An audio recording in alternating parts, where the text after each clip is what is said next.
Open Your Eyes is brought to you by the Belize Bank. Our country, your bank.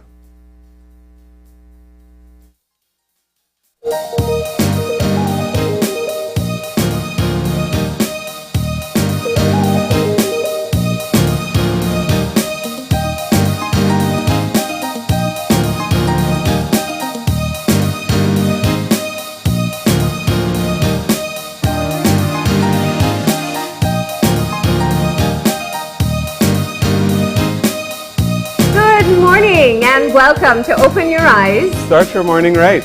I'm Marlene Cuellar. And I'm Gavin Courtney. And thank you for joining us this morning. Yep.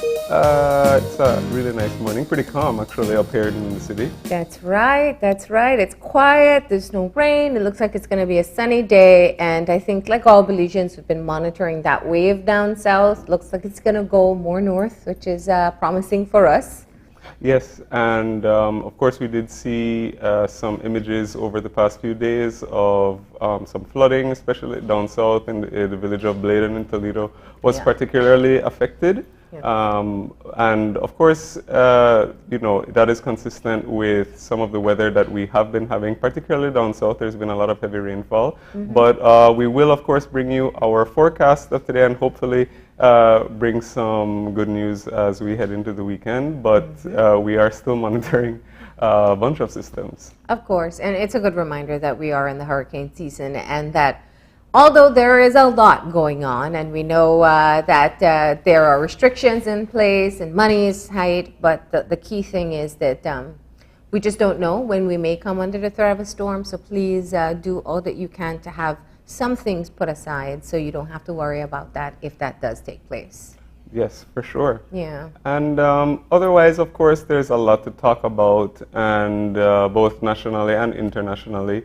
And one of the pressing topics, of course, which everybody continues to talk about is the COVID-19 pandemic.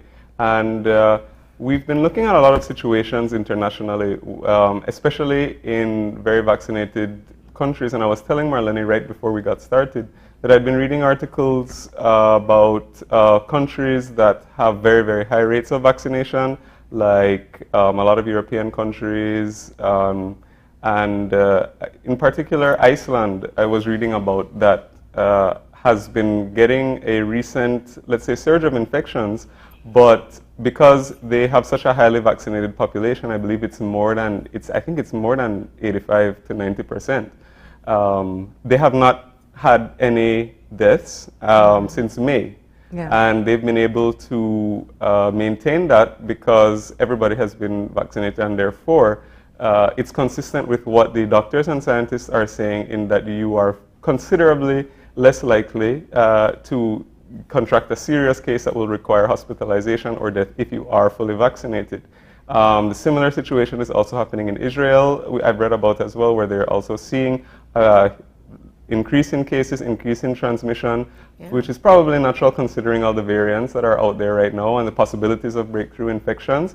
But despite the rising numbers of infections, we're not seeing a high number of serious cases and deaths. And that's what the science has been telling us so far. So it seems that the vaccination is our best bet to get back to normal, as everybody has been saying. You know, and clearly the target has shifted. Before, we were seeking vaccination to ensure that we were all fully protected from COVID. Mm-hmm. But then, the variants developed. So now what the vaccination has become is kind of one more level of protection that you need for yourself, where, you have to wear your mask, you have to watch your distance, you have to wash your hands, but you also have to be vaccinated. And these are ways that you help to prevent catching, also passing it on to other people, and definitely when it comes to time, if you do get exposed, that you are less likely to get severely ill or lose your life. Yes, absolutely. And I think that it's also important to note, you make a great point there, and that it's about protecting and stuff, because when we talk about vaccinations and stuff, we're not, the goal isn't necessarily that, okay, COVID is going to be eradicated completely and we're never going to hear about it again. No, there is, this is a worldwide thing. This is a millions and millions and hundreds upon millions of infections so far.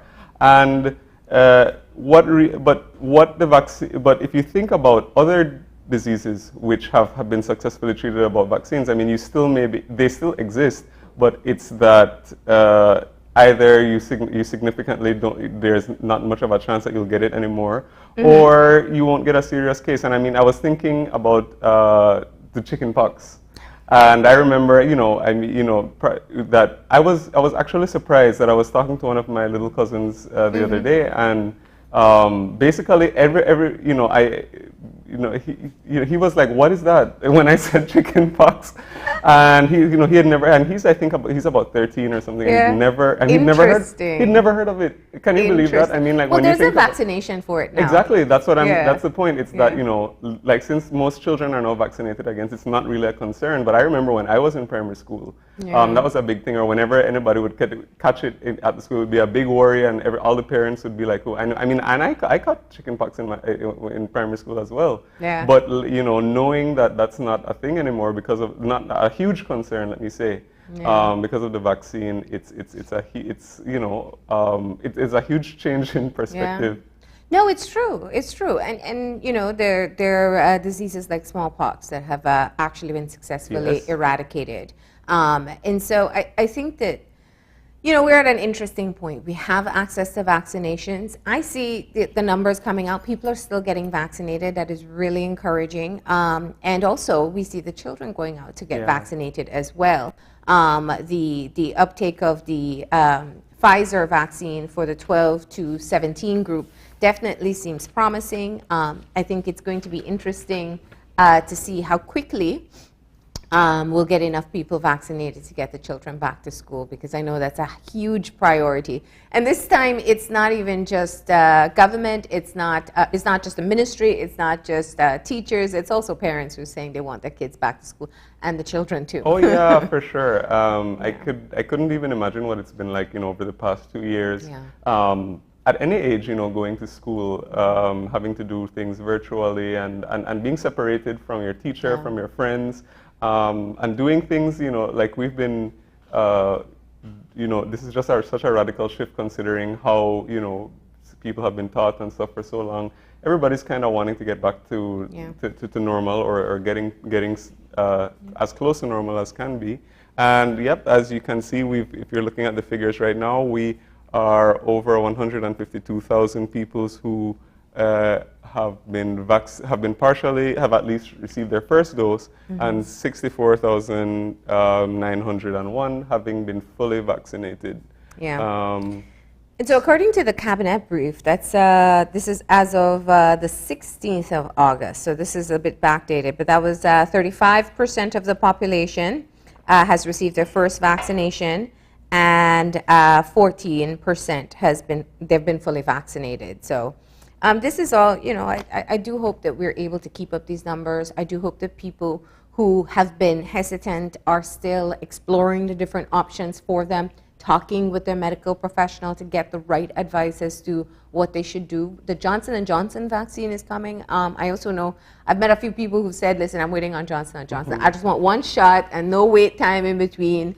So that's also going to be something that the vaccine should arrive before the end of the month, and that, of course, as we keep on saying, is a single-dose vaccine. Yes, and interestingly enough, I was reading again recently that some studies are showing that booster shots of the Johnson vaccine, 6 to 8 months after after becoming fully vaccinated, has been showing promising results with the trials that are going on internationally. Yeah. And it's important to note, I think, that a lot of the reasons that people are, a bit apprehensive about the vaccine are people are thinking, oh, it's new, it's untested. But it's important to know that this is it's an ongoing scientific process, and it's also based on, how many, hundreds of years, to be quite frank, of science. Because even before we had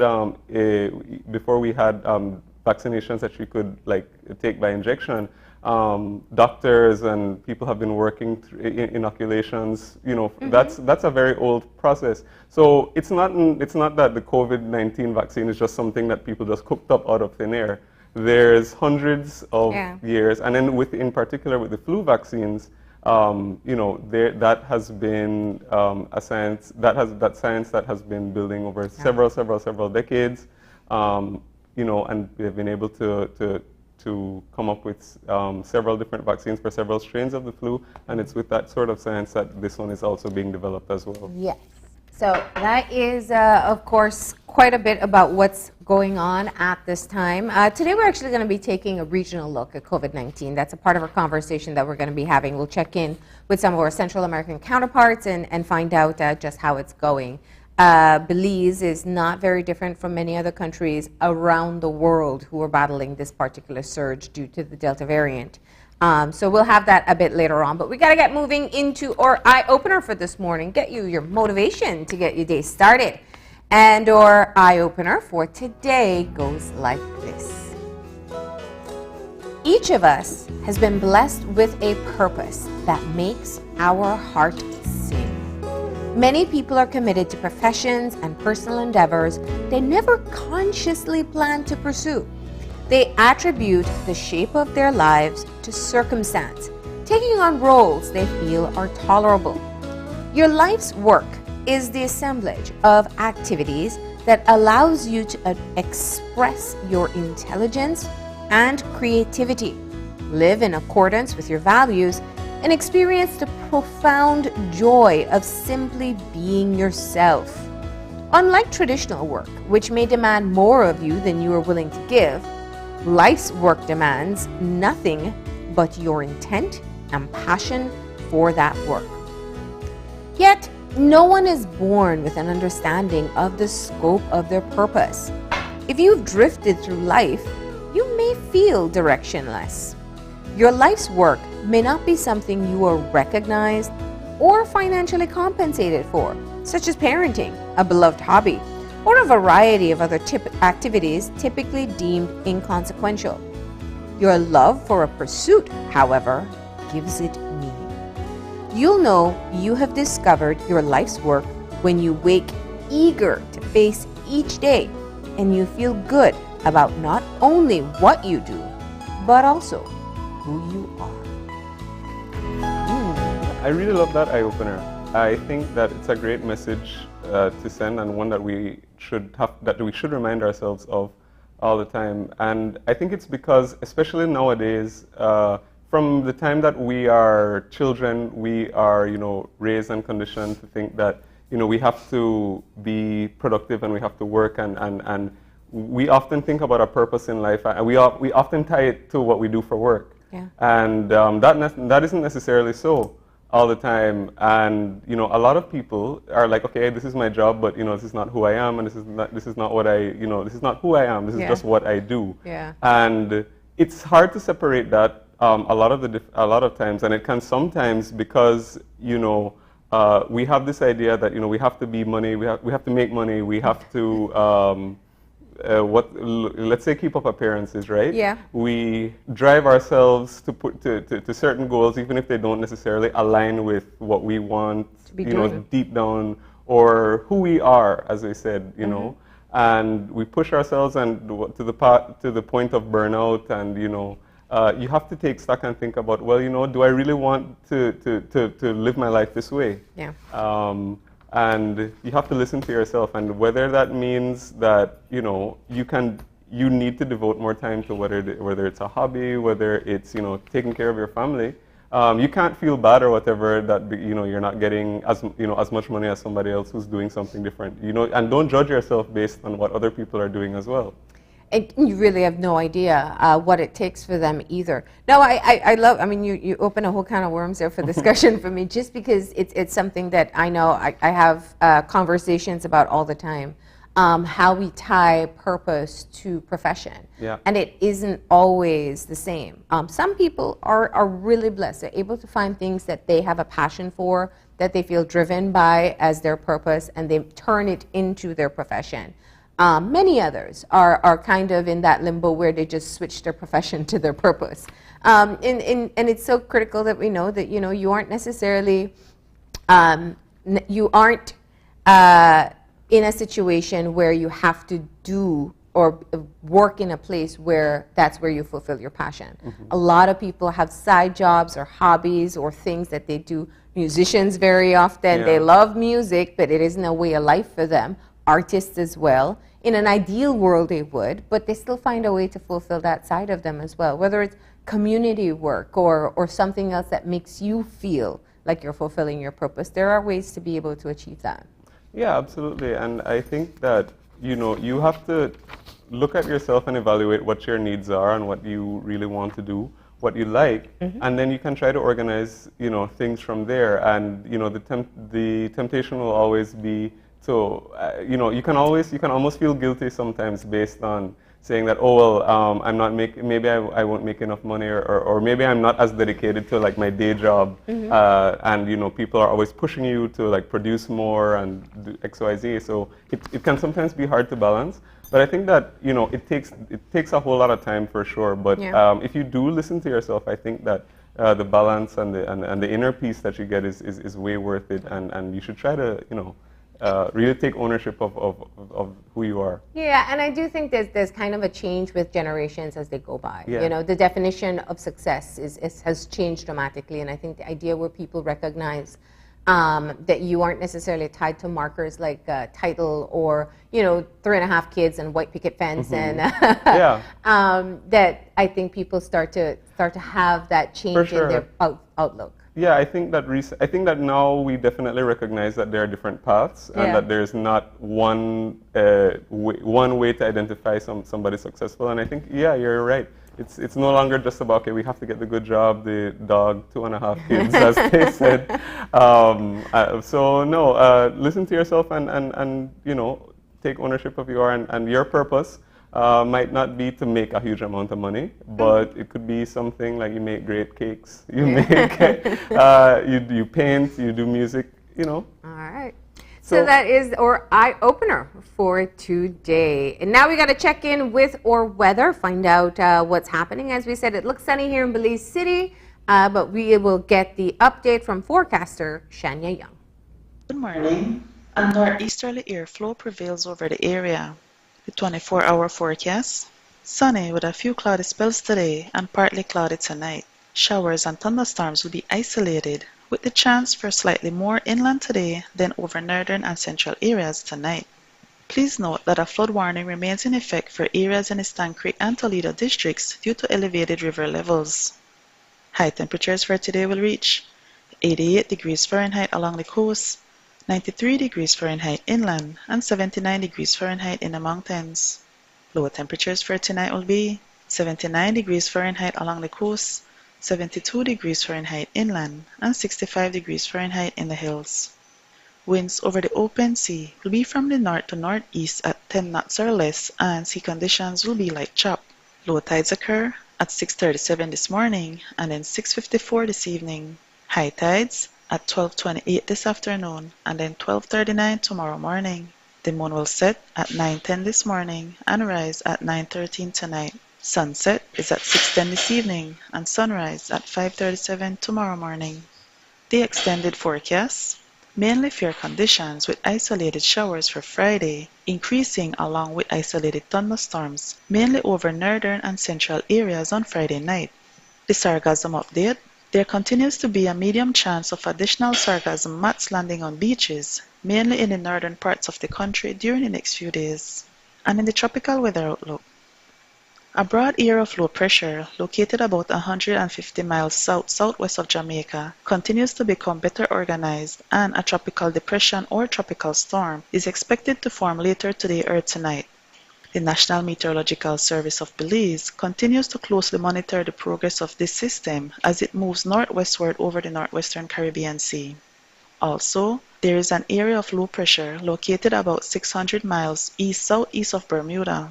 This system is likely to develop into a tropical depression late this week or this weekend as it moves to the east at 5 to 10 miles per hour. Then there is a tropical wave about 1,000 miles west-southwest of the Cabo Verde Islands, which has a medium chance of developing into a tropical depression within the next 48 hours, as it moves generally northwestward at 10 to 15 miles per hour. For this and other detailed forecasts and various other tidbits, you can visit our website at www.nms.gov.bz or follow our official Facebook page. And this has been this morning's weather report from the National Meteorological Service. Good morning. All right, and there you have it. That's our weather update for today. So yes, things are getting busy out in the Atlantic. This is, we've always been told by the forecaster, once we start moving into September, we're heading into the peak of the season where we are more under threat. So we have to stay vigilant. Yes, absolutely. And, we like to remind you viewers that as we are in the hurricane season, do have a plan for if you do have to evacuate suddenly, or even if you do live in a flood-prone area. And that can be as simple as having a bag or a box of some ready-to-go supplies, first aid kit, some canned foods, supplies, things like that. Please be prepared as we head into the season. So we just like to leave you with that reminder whenever we can. All right. But we got to get moving into our show for today. Yep, and we've got a lot of interesting conversations lined up. And as Marlene said a little while ago, we are going to be looking at the COVID-19 pandemic and how they're handling it in some of our Central American neighbor countries. So we're going to get an update from some doctors in Puerto Rico as well as Panama, and that is going to be our first conversation. Well, we're staying within Central America today. We're going to be talking to the Belizean ambassador in Mexico, and Ambassador Arnold will be telling us about the recent cases that we have seen where Belizeans have been murdered in Mexico, just how they're offering support, what's going on with border jumpers, and so we'll get that update from him in the second part of our show. And finally, we're going to shift gears a bit and talk about some local travel. So if you are interested in becoming a local tourist, we are going to be getting a quick update from a local tour guide, and we're going to be talking all about some of the attractions to see in central Belize. So that's going to be our final conversation for this morning. Really looking forward to that. So we did north, we did west, and I think we're going to do central Belize today. So these are all opportunities for you to take day trips with the families. We know people are on a budget, and so or friends from the different tour operators have been coming in and giving us suggestions. So you definitely want to stay tuned for that. And we got to take a break, but before we do, we do have a birthday shout out to give. So this morning we want to wish a very, very happy birthday to Tiffany Batty. So all of us at Open Your Eyes and Channel 5, Tiffany, we hope that you have a really happy birthday, and we wish you many, many more. And with that, we're going to go ahead and take our break. And when we come back, we'll be talking to medical doctors who are working in Panama and Puerto Rico. So please stay tuned.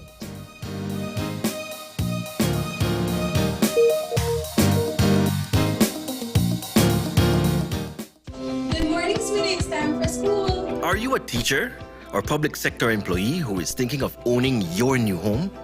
Get the keys to your new home with Belize Bank's all-inclusive mortgage, the best financing option in Belize for your new home purchase or construction. Inclusive of all mortgage-related fees, no down payment, affordable terms, amazingly low interest rates.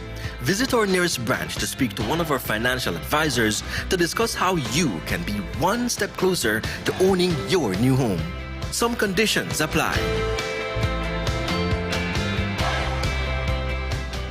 It's a fact that with Smart, you get truly unlimited everything.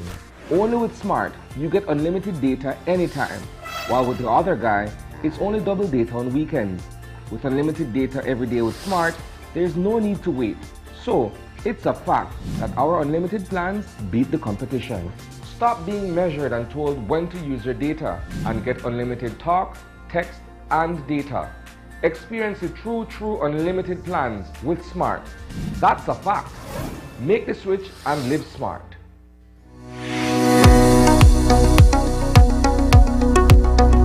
How does the AstraZeneca vaccine work?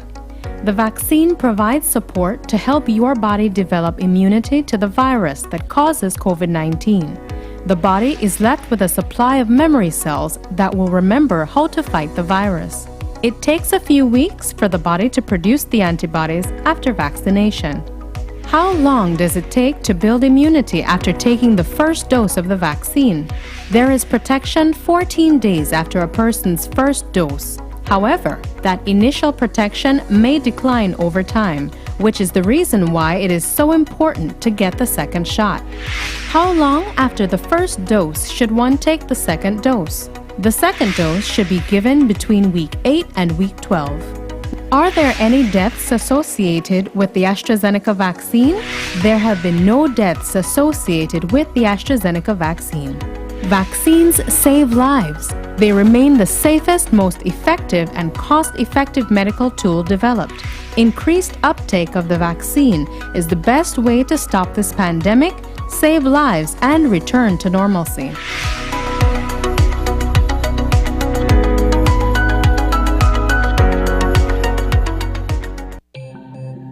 Great Belize Productions Channel 5, proud winner of 5 Caribbean Media Awards for 2019 and 2020. Best Television News Item, Best Responsible Coverage of Children's Issues, Best Health Education Journalism, Best Television Commercial Spot, and the People's Choice Award, with special mention by the jury in the Best Television News Item category. Whether you're at home, on the road, at work, or at school, if you see news happening or suspect that something might be up, call or text the Channel 5 News Belize tip line at 672-5555. You don't have to give us your name, just give us the tip. That's 672-5555. Call or text us so we can check it out. And we'll be back in a few, so stay tuned. Thanks, Jen. Hey there, we know you have to head out to work shortly, but don't forget that you can stay tuned by watching us on our Facebook live stream. Find us at Open Your Eyes BC, and you can continue watching there. You can also download Facebook Watch on your streaming device, and you can watch at your own convenience. And for all the behind-the-scenes fun, follow us on Instagram at OYE Belize. So, find us and follow us today.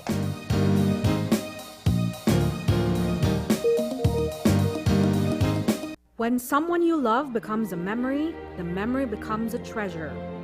Channel 5 introduces the Daily Obituaries.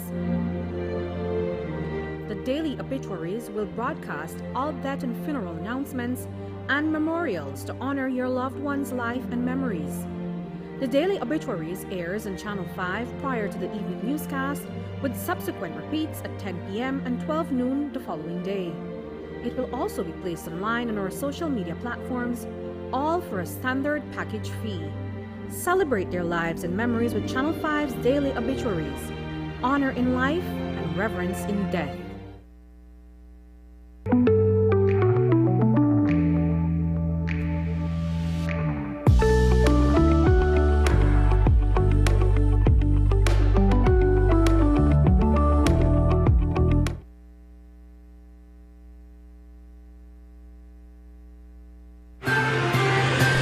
Today's COVID update is brought to you by Fulltech Systems, your technology center, where you'll come for the price, but stay for the service.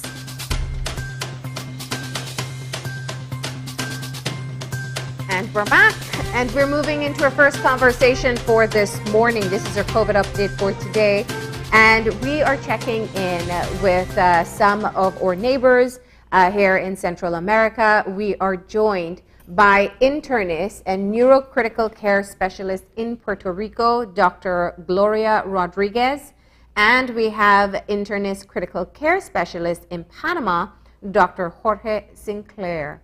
Good morning. Buenos dias. Morning. Good How are morning, you? Marlene and Gavin, and thank you for inviting us to be here. Yes, it's a very honor for us to share with you and the TV population in Belize Dr. Rodriguez and me, we are so honored because your invitation. Thank you very much. Well, thank you for accepting and joining us. We do appreciate the opportunity to get to talk to you, and also for you to shed some light on your experience of what has been what your experience has been like managing the COVID-19 pandemic in your country.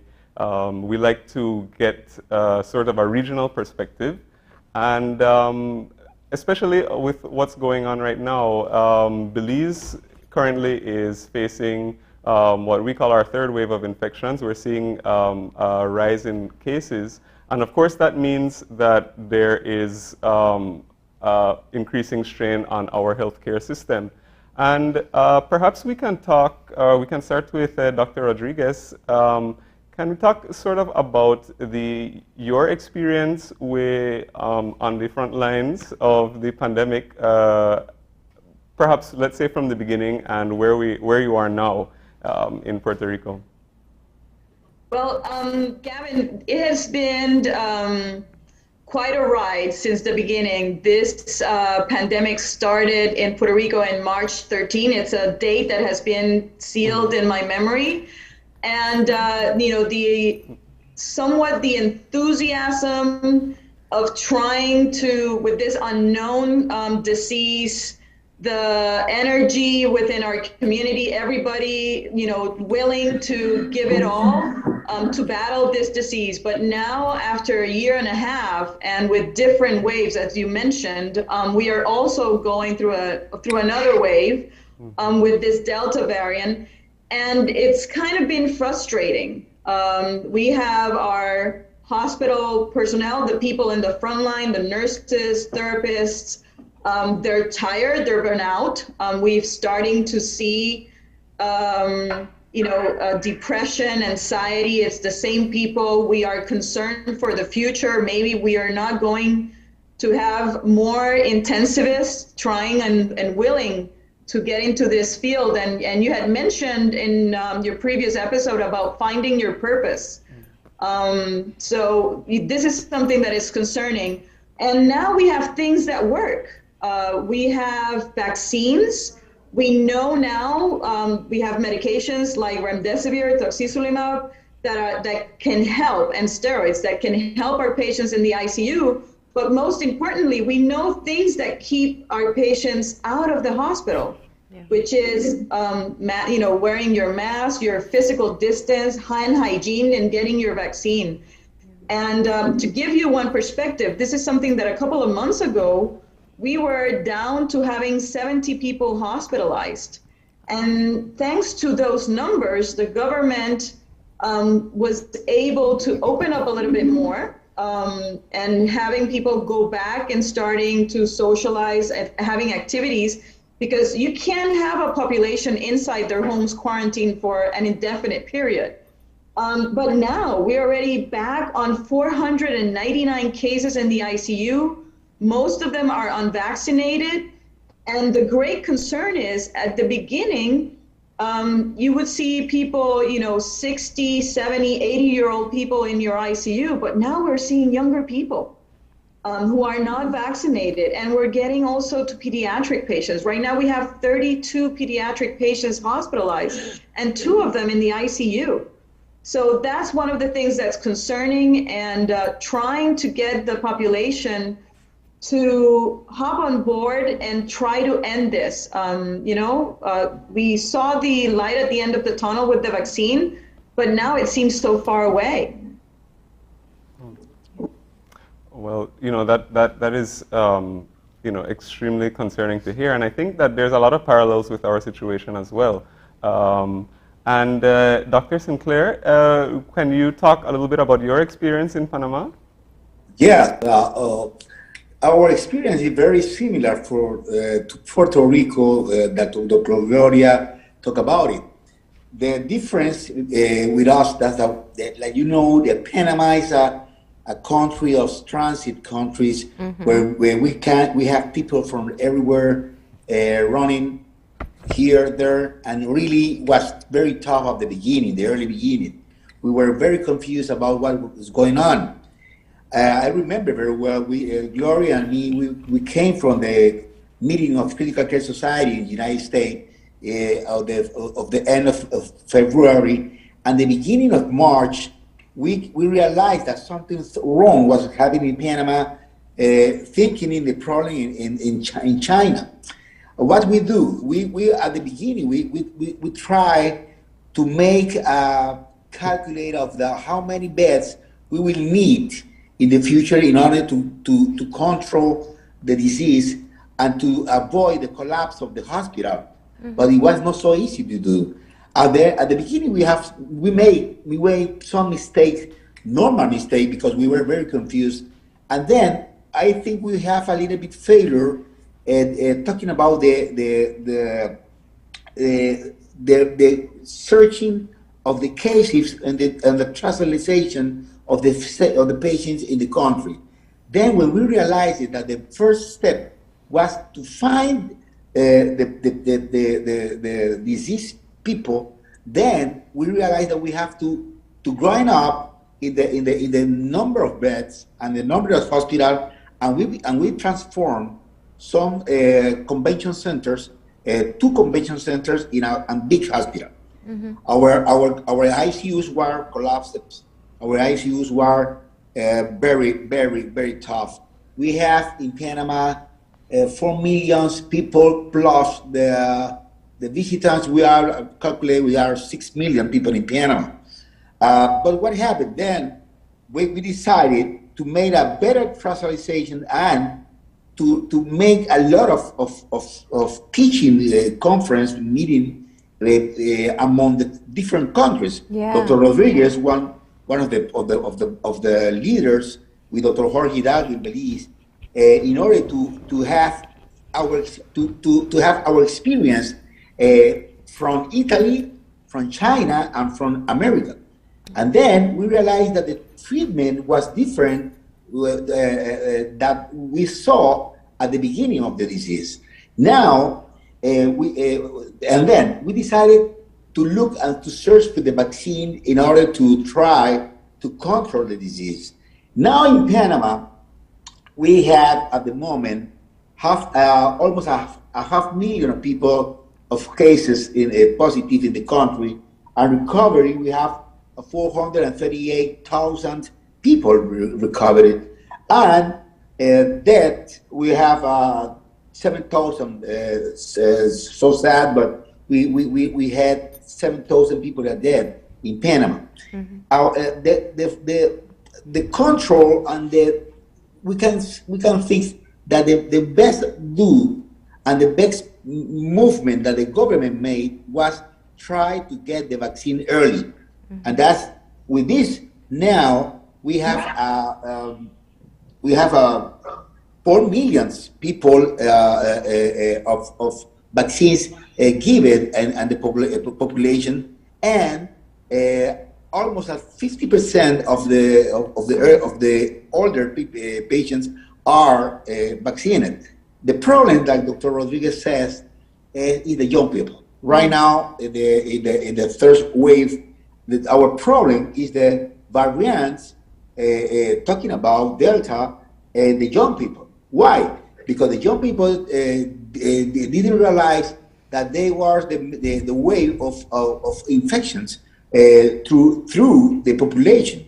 Now our ICUs is not full, but our ICUs and our hospital, we have a lethality of positivity of 7% right now in Panama. Mm-hmm. And we have 100 beds in ICU with young people. To make a calculation, we can consider regarding that 95% of the patients in the hospital are non-vaccinated patients. Mm-hmm. Are young people that not vaccinated or people that refuse the vaccines. Is our current state in Panama. What we look for the future?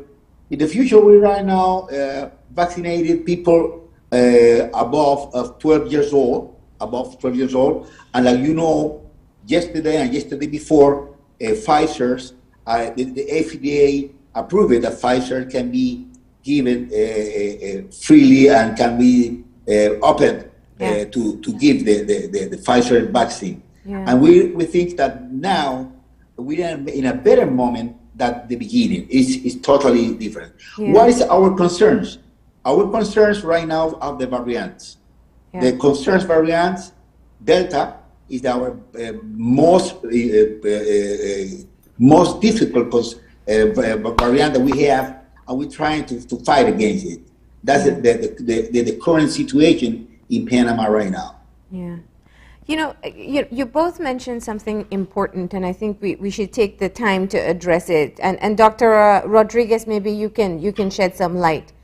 This global pandemic that all citizens across the globe are facing at the same time is also matched with a global communication and sharing of information by medical professionals. Here we are talking to Dr. Sinclair in Panama, you're in Puerto Rico. You know, you all communicate in looking at what you're seeing, how you're treating, and what's working. Tell us about the significance of this.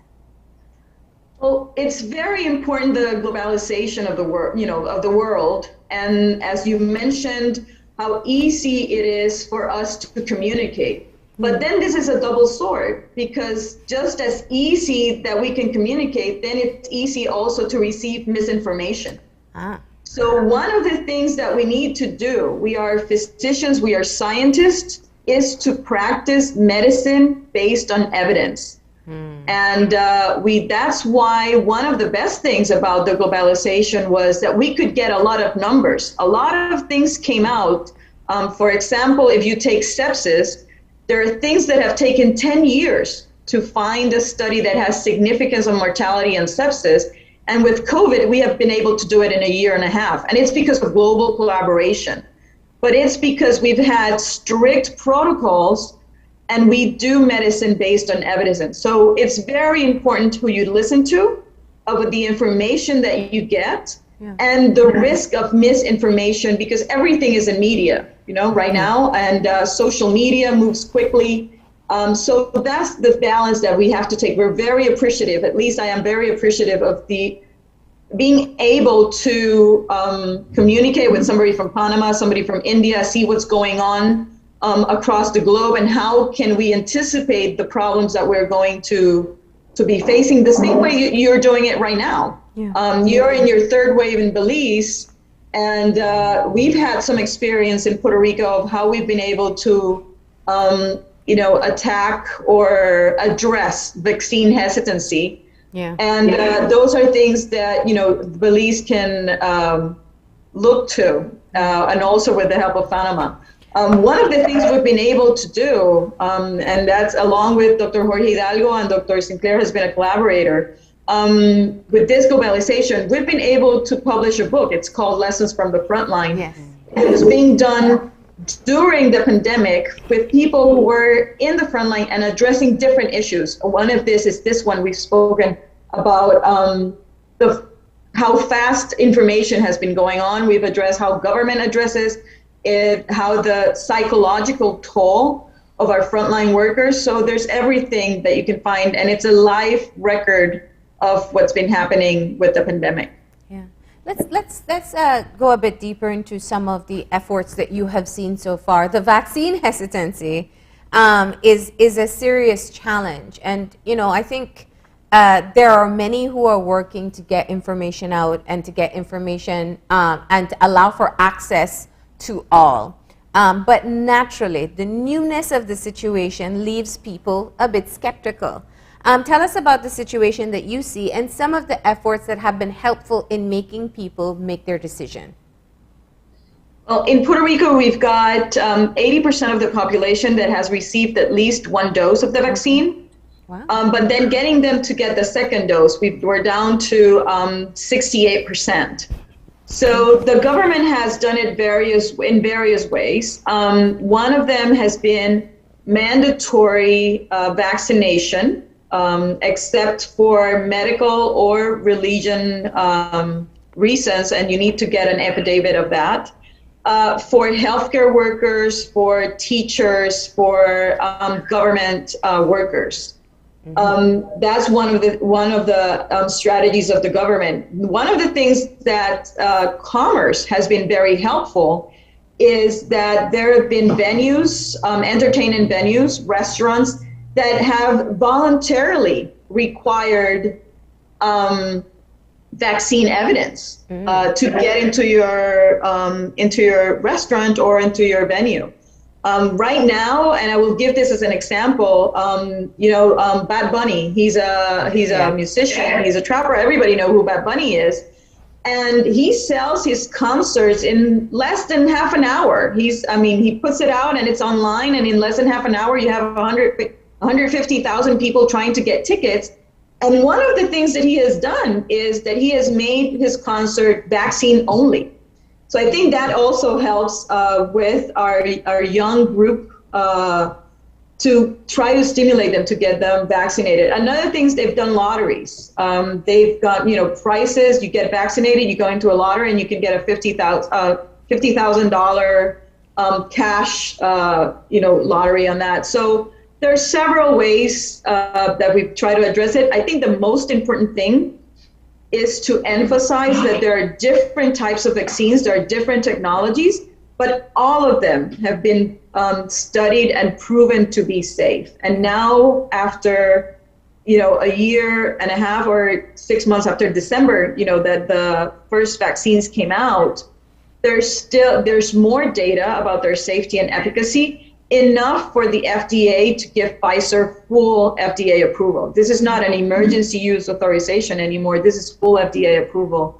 I think if you are hesitant and try to educate yourself about the different vaccines there are, their safety, and how it helps. And remember that this not only helps you, but it will help stop the propagation of this disease.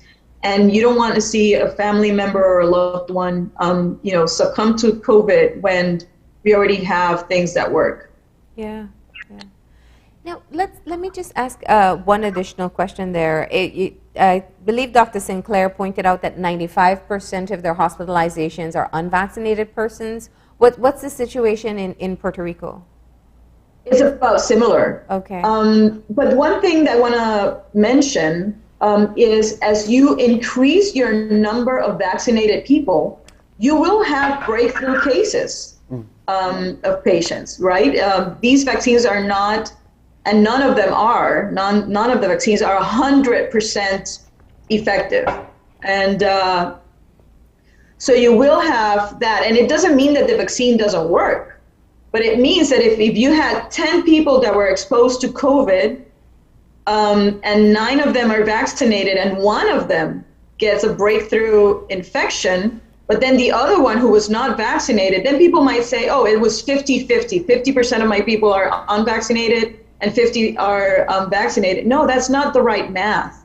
It meant that it worked on 8 people, and it prevented them from getting infected. 1 of them was infected, and that's your 10%. And then the other one who was not vaccinated and was infected, that's 100%. So that's why you should look at the numbers of breakthrough. And as you increase your vaccination, we expect for that number to increase. But also with the evidence is that if you were to develop it as symptomatic or mild, you will not, your chances of getting into the hospital are going to be lower compared to those who are not vaccinated. And Dr. Sinclair, perhaps you can talk a little bit about the situation in Panama and perhaps what may have been helpful in overcoming some of the vaccine hesitancy that existed there or exists.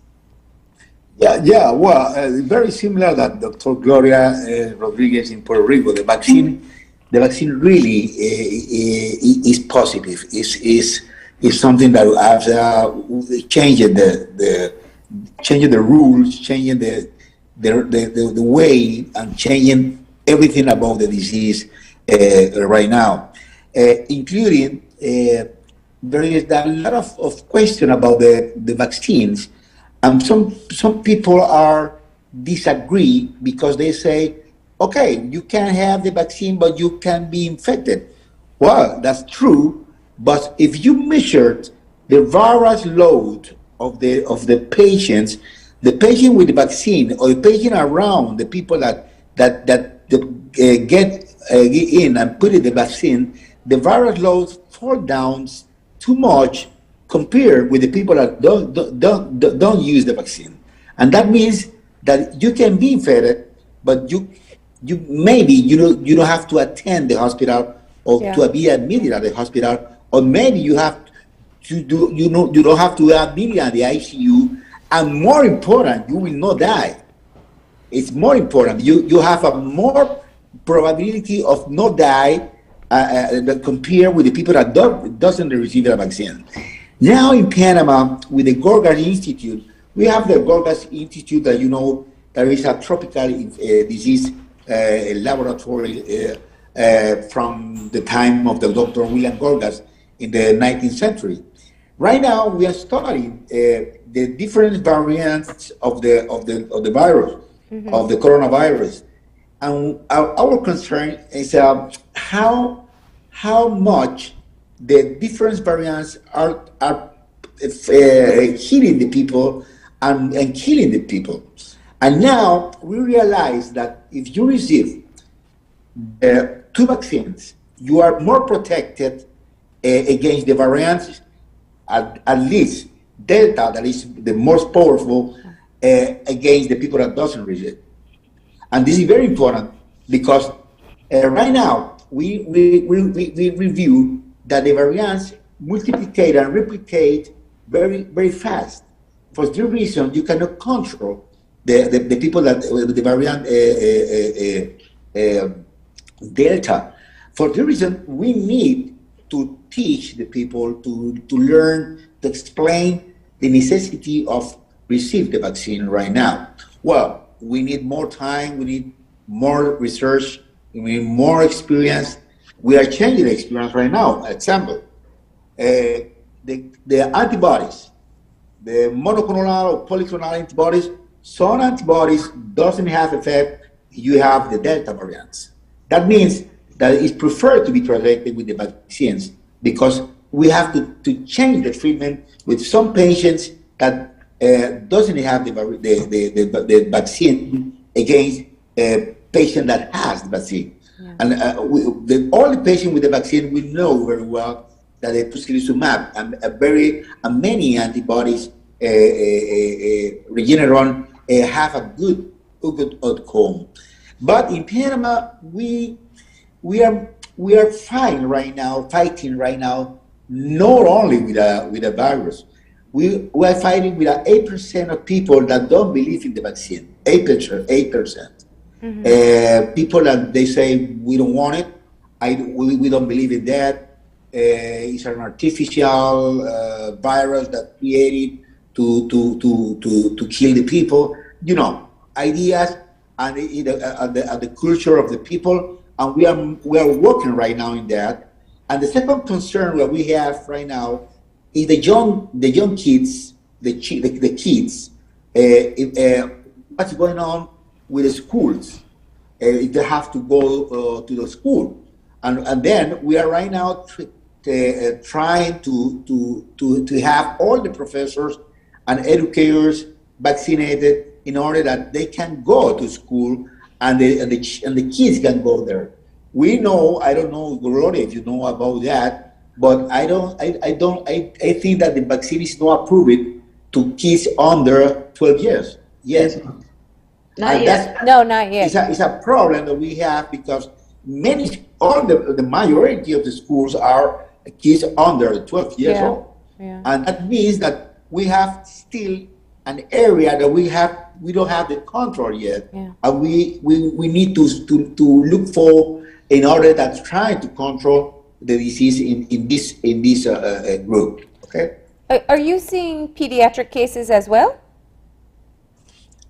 Sorry? Are you seeing pediatric cases in Panama? Yes. We had pediatric cases, not so hard, not so literally like the older, but we have 3 months ago, 4 months ago, at least 100 kids in the children's hospital, very, very, very, very tough, very, very sick.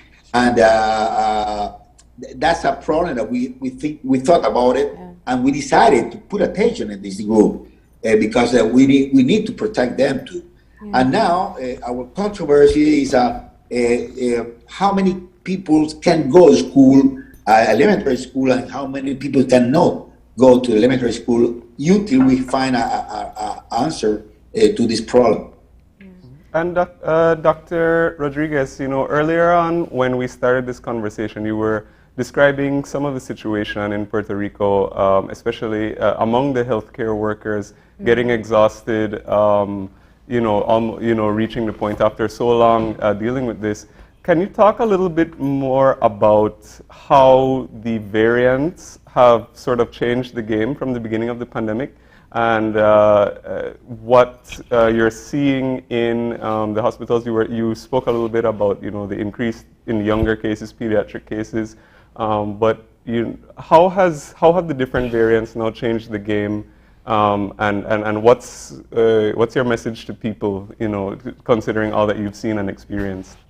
Well, one of the things is life goes on. So not only do we have patients with COVID, we have the same patients, the elderly patients who develop pneumonia, sepsis, heart attacks, infarcts, stroke. We are a primary stroke center. So with these variants, as we delay reaching what we've spoken about, herd immunity, every delay opens the space for another variant to come about. We're talking about Delta variant, but there's already Lambda, which is one and another that we are monitoring and watching the effects. And it's already, it started in Peru, so it's near to us. But the thing is this, as we are getting tired, burned out, there are other patients that we do need to take care of besides COVID patients. And every time you occupy a bed with somebody with COVID, you are potentially denying a bed for another patient that needs ICU care.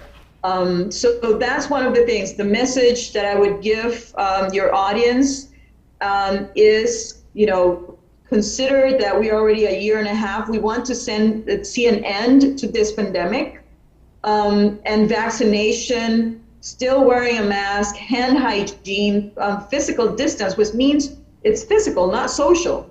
And the way you can protect yourself, your family, your country, and the world is getting vaccinated. That way you protect. I have a 10-year-old, so as Dr. Sinclair has mentioned, the vaccine has not been proven, for people under 12.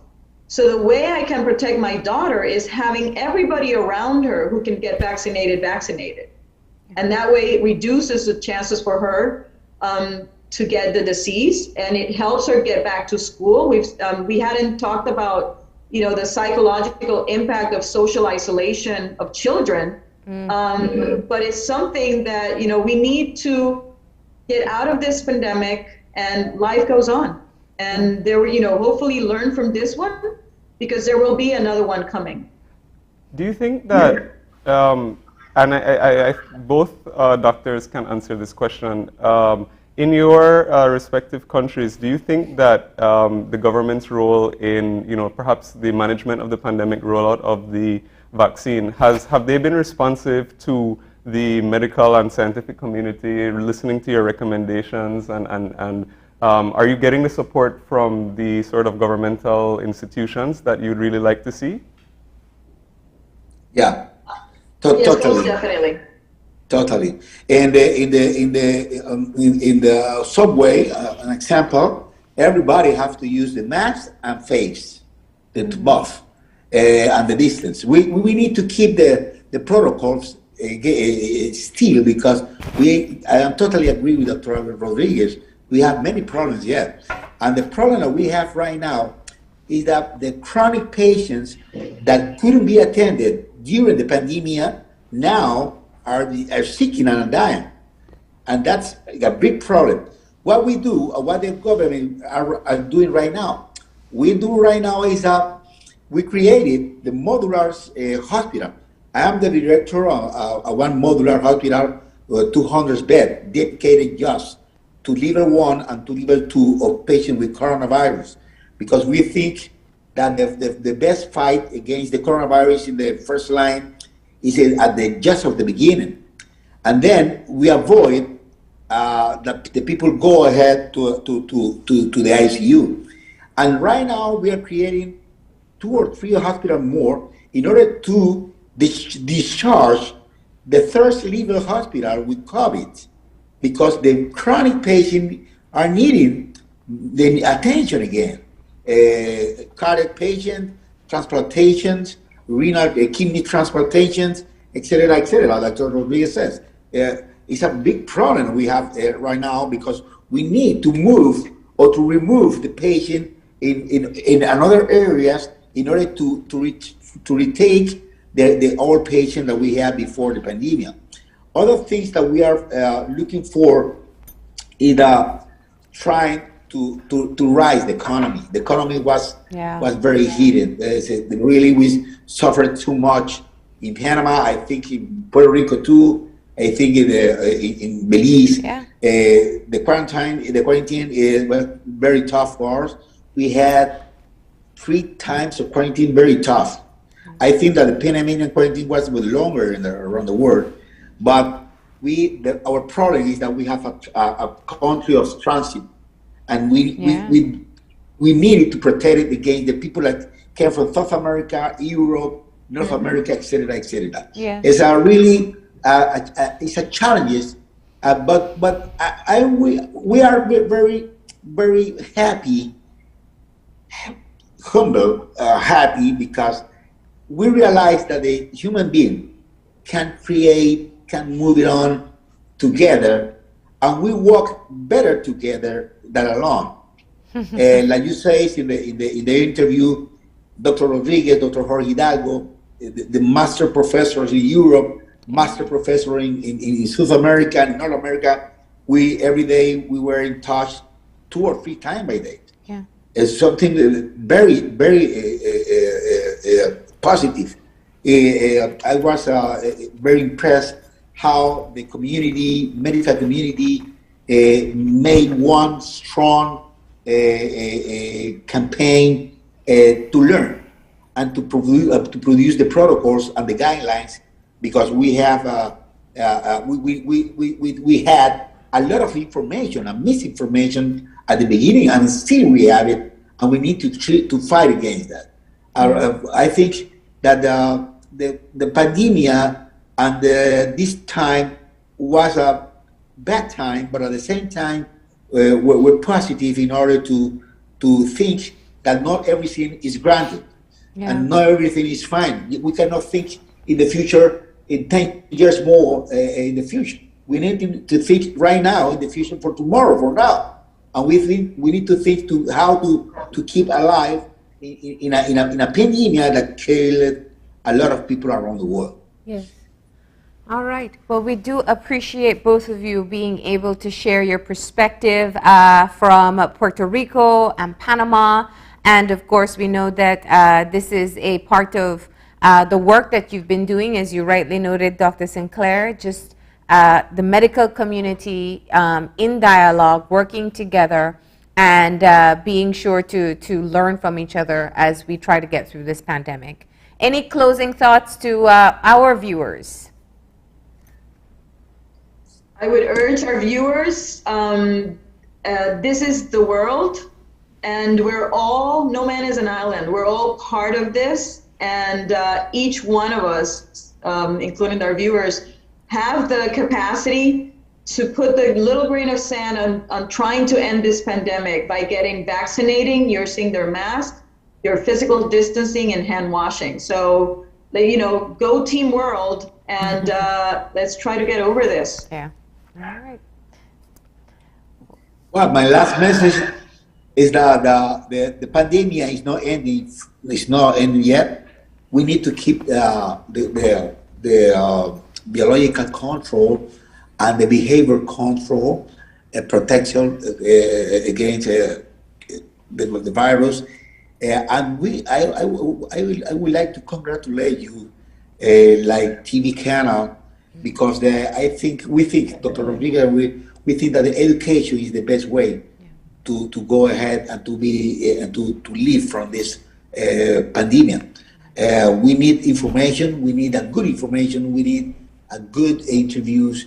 And really, it was a marvelous morning with you. Thank you very much for the invitation. Yeah.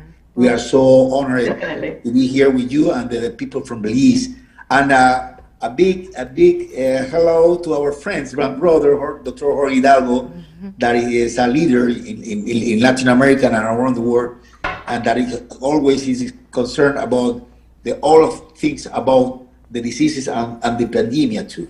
And really be honored to share with my sister Gloria this morning. And I think that at the end we will do the things in the right way, and we will be an experience that in the future our sons and daughters will say, "Oh, we live it." Yeah. But thank you very much, really, for this morning. Thank you too. Very nice interview and very nice work and job of your program, really. Well, thank you very much for adding the regional perspective for our viewers. Thank you for the work that you've been doing, and of course, please continue to stay safe as well. All the best. You too. All right. Thank you. Thank you. And with that, we're going to go ahead and take a break. Yep. And when we come back, we are going to be speaking with Belize's ambassador to Mexico. So please stay tuned, and we'll be right back. This COVID update was brought to you by Foltech Systems, your technology center, where you'll come for the price, but stay for the service.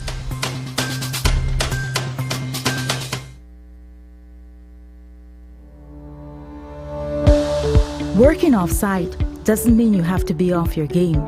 Studies have shown that simply adding a keyboard and mouse to your laptop increases productivity by 26%. Add a monitor, and you'll be 35% more productive. At Foltech Systems, we have what you need to enhance your remote work or e-learning experience. With devices such as headsets, video conferencing monitors, webcams, keyboards, mice, docking stations, all with the brands you trust. Keep connected with collaboration tools like Microsoft 365 Suite and Kaspersky and perform efficiently no matter where you are. Foltech Systems, your technology center, where you'll come for the price, but stay for the service.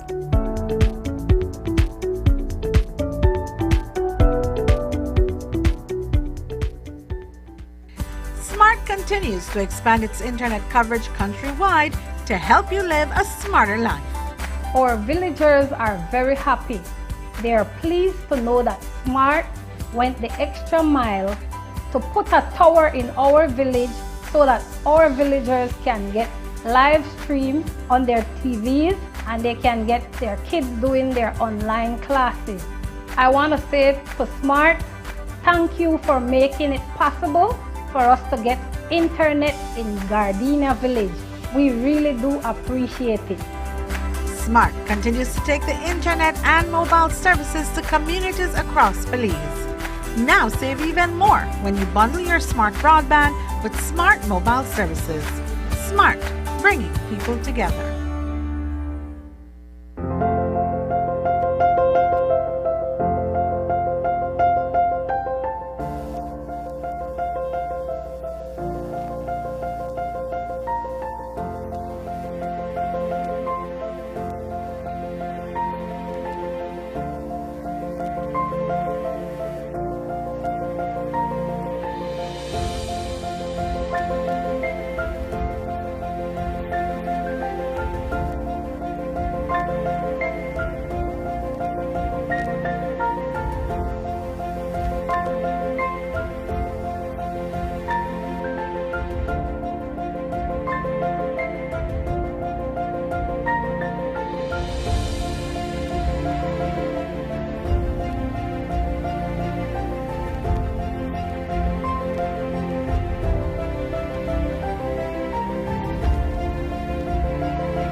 it's back to the classroom or back on the tablets. The new school year is almost here.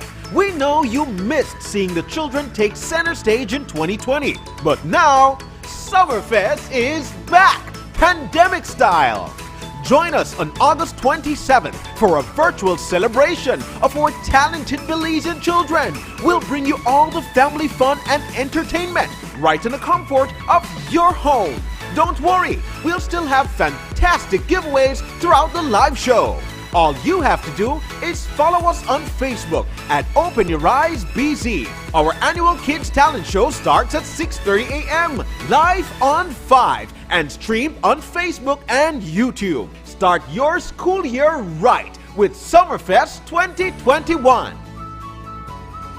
Whether you're at home, on the road, at work, or at school, if you see news happening or suspect that something might be up, call or text the Channel 5 News Belize tip line at 672-5555. You don't have to give us your name, just give us the tip. That's 672-5555. Call or text us so we can check it out. And we'll be back in a few, so stay tuned. Thanks, Jen. Hey there, we know you have to head out to work shortly, but don't forget that you can stay tuned by watching us on our Facebook live stream. Find us at Open Your Eyes BC, and you can continue watching there. You can also download Facebook Watch on your streaming device, and you can watch at your own convenience.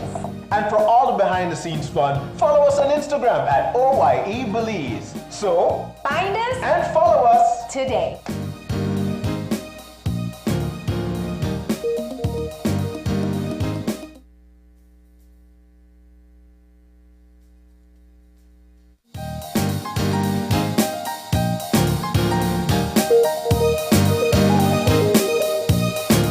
And we're back. And if you are joining us right now, we are just getting our second conversation started. And as we said before the break, we are joined by Belize's ambassador to Mexico. And we are going to be getting an update on things from his office, as well as relations between Belize and Mexico. So we're joined by Honorable Oscar Arnold, who is the ambassador to Mexico. Good morning. Hi, good morning, Marlene. Good morning, Gavin. Thank you for that introduction, and good morning to all your viewers in Belize and also on the internet. Yes. Well, Ambassador, thank you so much for taking some time to speak with us this morning. And we were talking a little bit just before the break about the pandemic, and as well as in our first segment, we were joined by some doctors. So can you just, for our viewers, talk a bit about your experience over the past few months and what you're seeing and how you can compare it perhaps to things back home? Okay, sure, great. Yeah, I arrived in Mexico City and the heights of their second wave earlier this year in April. And what they do is that they have a graduated level, and they use a traffic light system, green, yellow, orange, and red, depending on the surges or depending on the amount of cases that they have. And so right now what we're seeing is that they are also in their third wave. They've seen a rise in cases in their tourist areas, in areas where people are a little bit more lax not to adhere to the protocols, wearing masks, social distancing, and that sort of thing. Mexico is a huge city, it's a huge country, and just by sheer numbers, you expect that their numbers will be up there. I believe they're ranked somewhere about third or fourth with cases and also with deaths now. So far, the federal government has said, and their records show that they have about 253,000 deaths attributed to the COVID-19 pandemic. What I've seen as of late, however, is that many Mexicans, their vaccination centers are flooded, they're full. People are waiting in lines to get vaccinated, and they've been using Pfizer, they've been using the Sputnik. I think they also had a supply from India. And they've also been using the AstraZeneca, which is also manufactured in one of their biomedical facilities. So here, wearing of masks are not mandated, but almost every business, every establishment that you go to, if you visit people's homes, people expect you to wear your mask. They expect you to sanitize. And so they've done a good job when it comes to their self-discipline in doing that in the larger municipalities and in the larger cities. So that is a good thing. When you go out grocery shopping, if you have to go shopping at the shopping centers, many businesses allow you to scan so that right away they get all your information when it comes to your name, telephone number, and how to contact you in the event they have to do some level of contact tracing. So they have been managing the situation, but like every other country, the recent variants, the Delta variants, the Lambda and the others, have been really wreaking havoc and have been responsible for the rise or the surge in the cases that they have. However, they've gone on an aggressive, like I said, vaccination campaign, and the Mexican population, the Mexican people are adhering and they're listening and they're turning out in record numbers. They do have a concern because September, like us, is their Independence Month when they celebrate, and they're celebrating their 200th anniversary of their independence. And so there are many, many activities all across Mexico, not only here in the city, that they expect people to come out in numbers. And so they're trying to, at the end of August 31st, they're trying to get quite a bit of people vaccinated. The numbers we are seeing is that they've issued upwards of 80 million vaccines. And I think about maybe half of that are people that have gotten their first and second dosage. Yeah.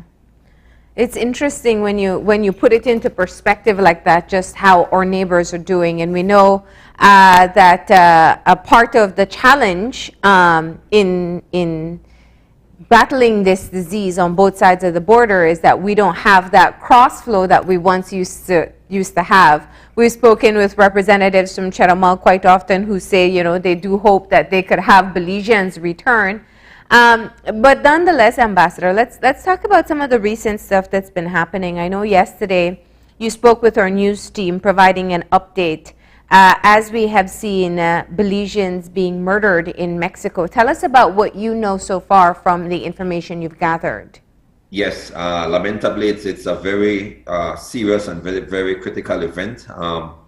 We were first alerted on some postings that were made on Facebook. And like the previous incident, we looked at it and then we started to see family members commenting and basically kind of giving some evidence that yes, something may have happened to a family member.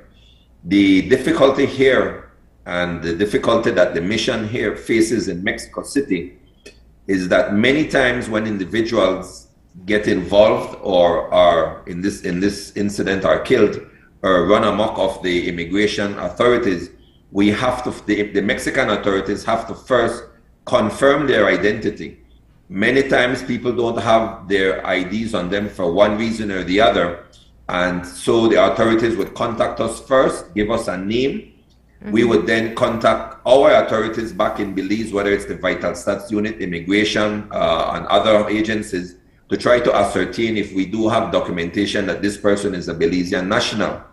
However, this becomes progressively harder to do when the individual has passed away because they can't give the authorities any information.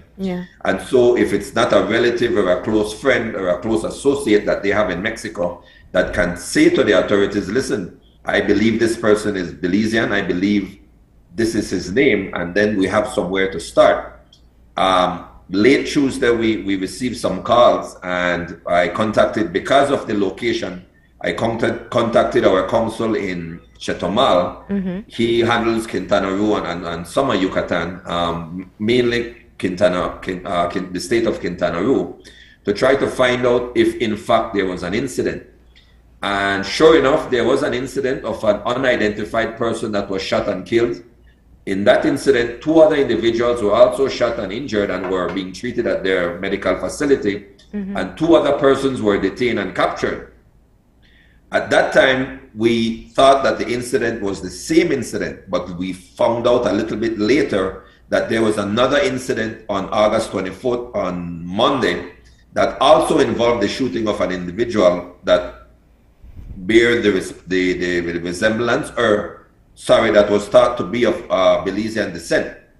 And we started to look at that incident, and the family contacted the council in Chetumal, and yesterday they had a meeting at the border, and they provided documentation that we will then turn over now to Mexican authorities for them to try to positively identify the individual. The family is saying, yes, this is their family member who has passed away, but until we can confirm it officially and get something in writing, then we can say for sure that, yes, this is the individual.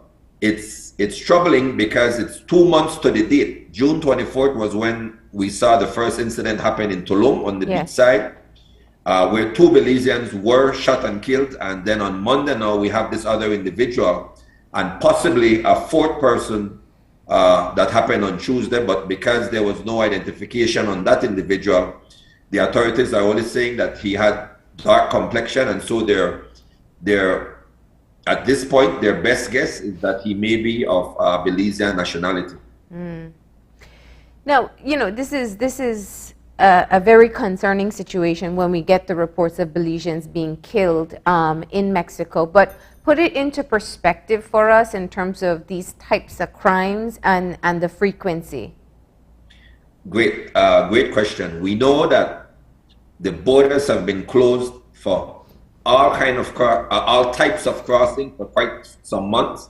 They were recently reopened for essential travel, as well as Belizeans trying to get back home because they were maybe weathering the COVID pandemic somewhere else, but because it's being drawn out, they're trying to get back home.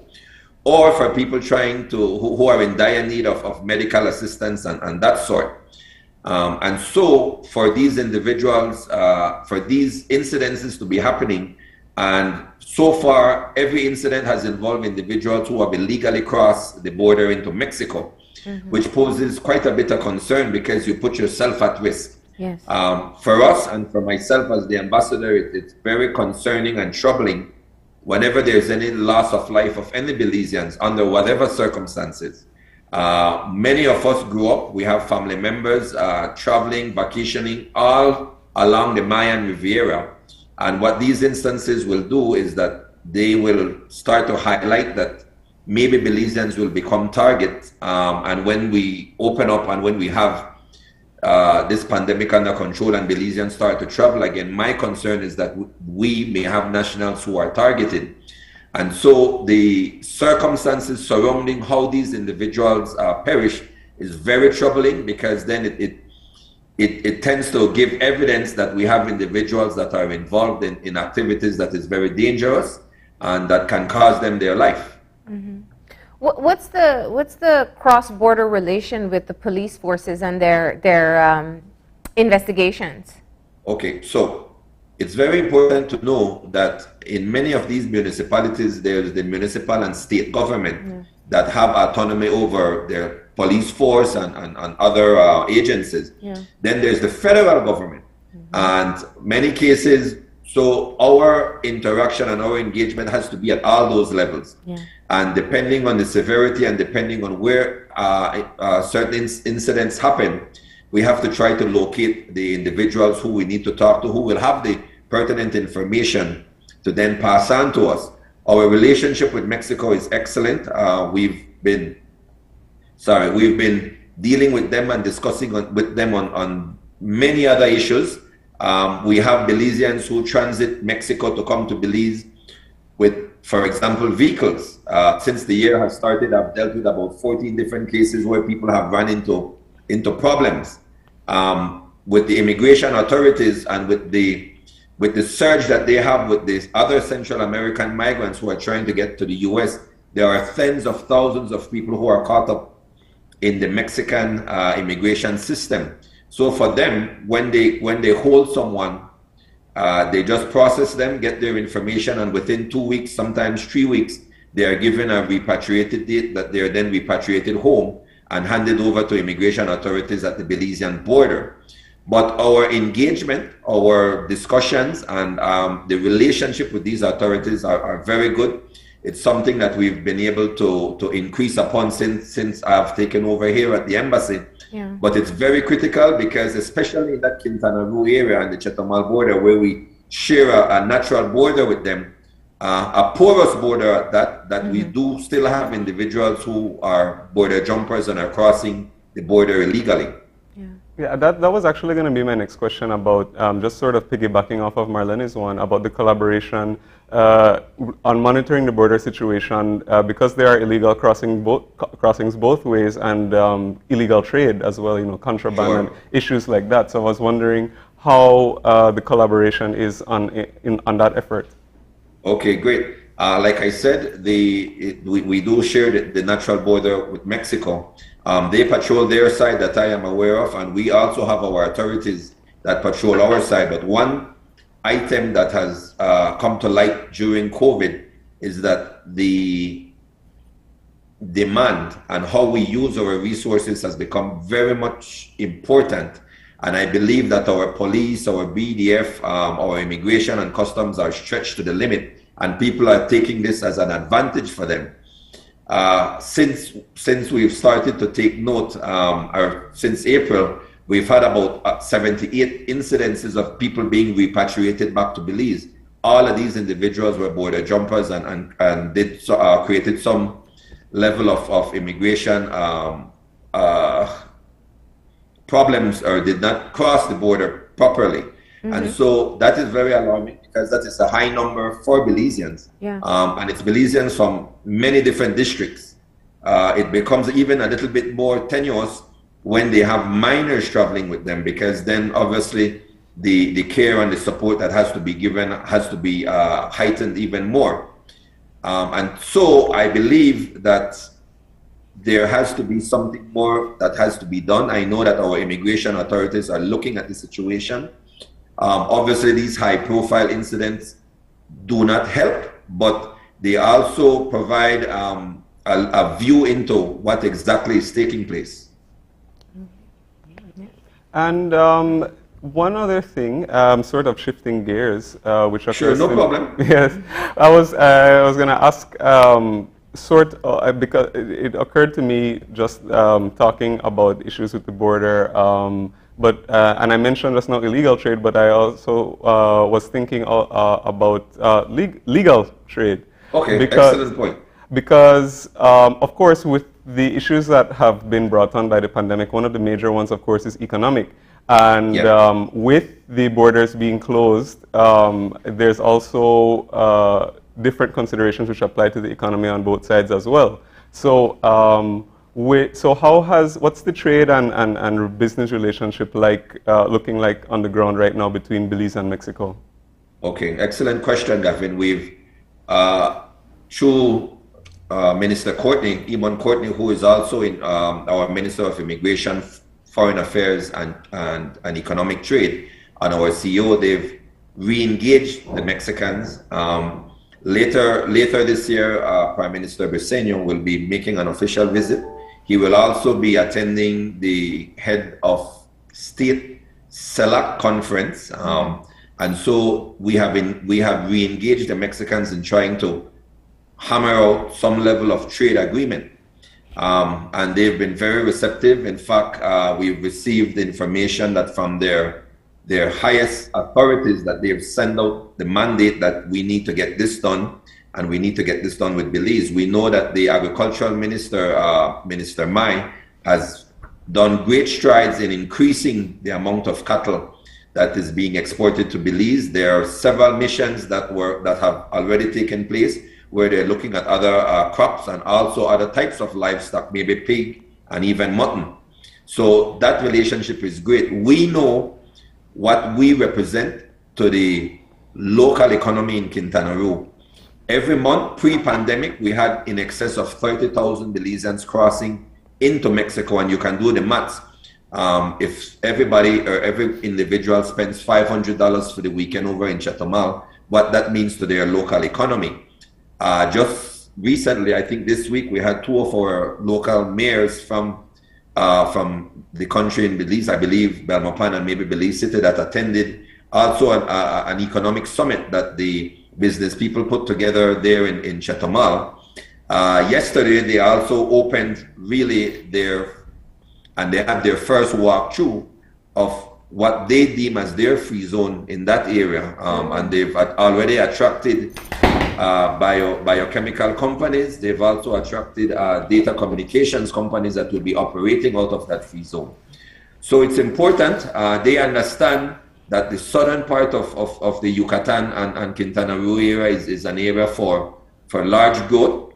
We are trying to see how we can piggyback on that. The Mexicans have been keen on trying to penetrate the CARICOM market as well. Yeah. And I think we can leverage our position. We can leverage the relationships that we have there to try to get business done on both sides of that equation. So it is a great time. COVID has brought on us a terrible scourge, but it also has brought upon some opportunities that if we take advantage and if we use them properly, when we come out of this in the next year or the next year and a half, we would be in a better position than where we were pre-COVID. Absolutely. And that's certainly very encouraging to hear. Sure.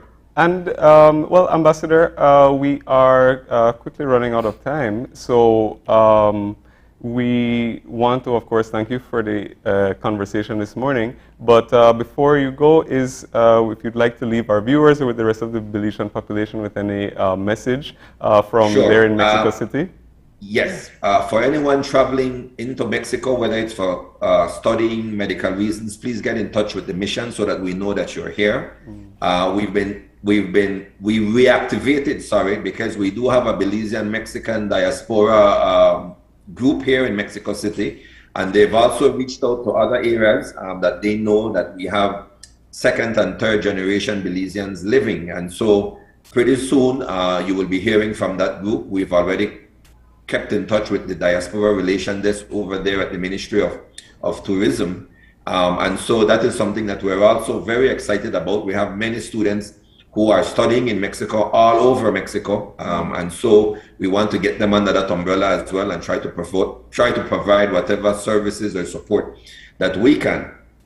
But I also want to bring to the fore that there are several countries in my interactions with colleagues, there are several countries who are not as fortunate as us. They don't have the access that we do to vaccines. They even have the money to purchase, but you can't purchase vaccines right now.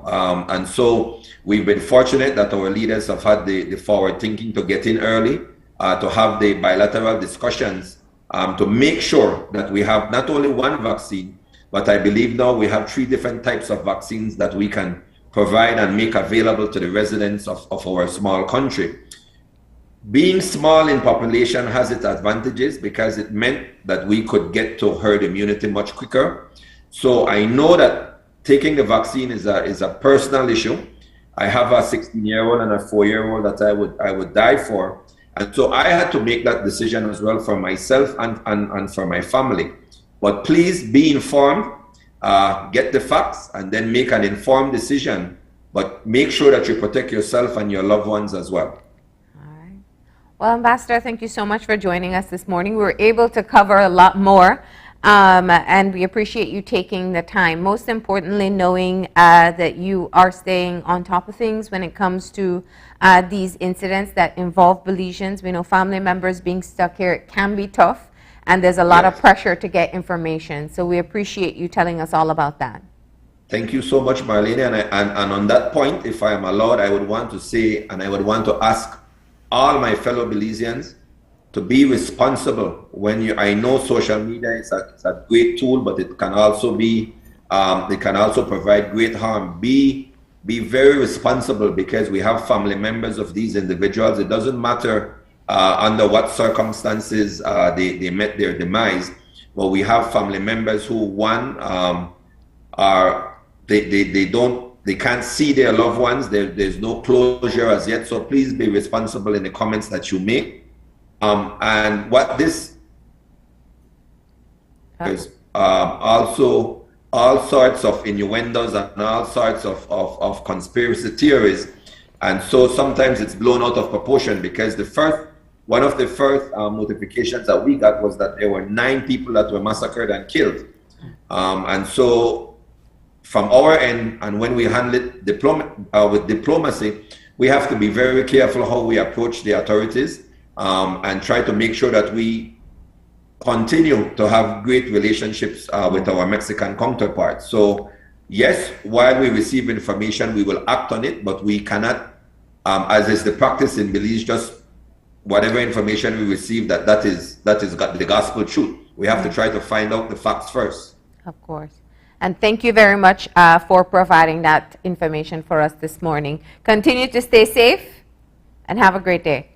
Thank you, and thank you for the invite. And we're always here, whatever we can do. And again, I want to urge any Belizeans living in Mexico, any Belizeans who has to travel for medical, school-related business, please contact us so that we know your whereabouts and we know where exactly you are located in this great country. All right. Thank you, Gavin. Yep, thank you too, Ambassador. And with that, we are going to be taking another short break. And when we come back, we are going to be talking all about Central Belize, local tourism, and some of the spots that you might like to check out. So don't miss that, and we'll be right back after the break.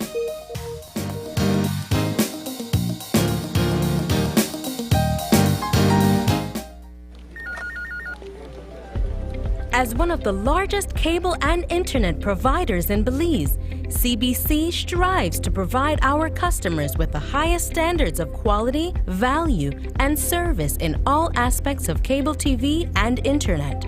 Monitoring our systems closely, our technicians combine creative planning and state-of-the-art technology with years of experience and training to develop and provide the most reliable and advanced cable and internet service to exceed your expectations. For CBC and our team of talented engineers, technicians, and customer service representatives, delivering less than the very best is never an option.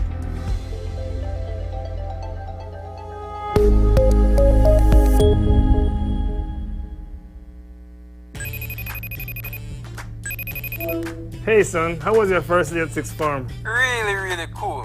It was great to see my friends, and I really love my teachers. I'm so happy to hear that. I'm sorry I wasn't there for your first day, but I'll be back from Corozal next week. It's okay, Dad. I can't wait to see you. Oh, and please remember, I still have some books I need to purchase. Ah, yes. Let me e-cash you that right now.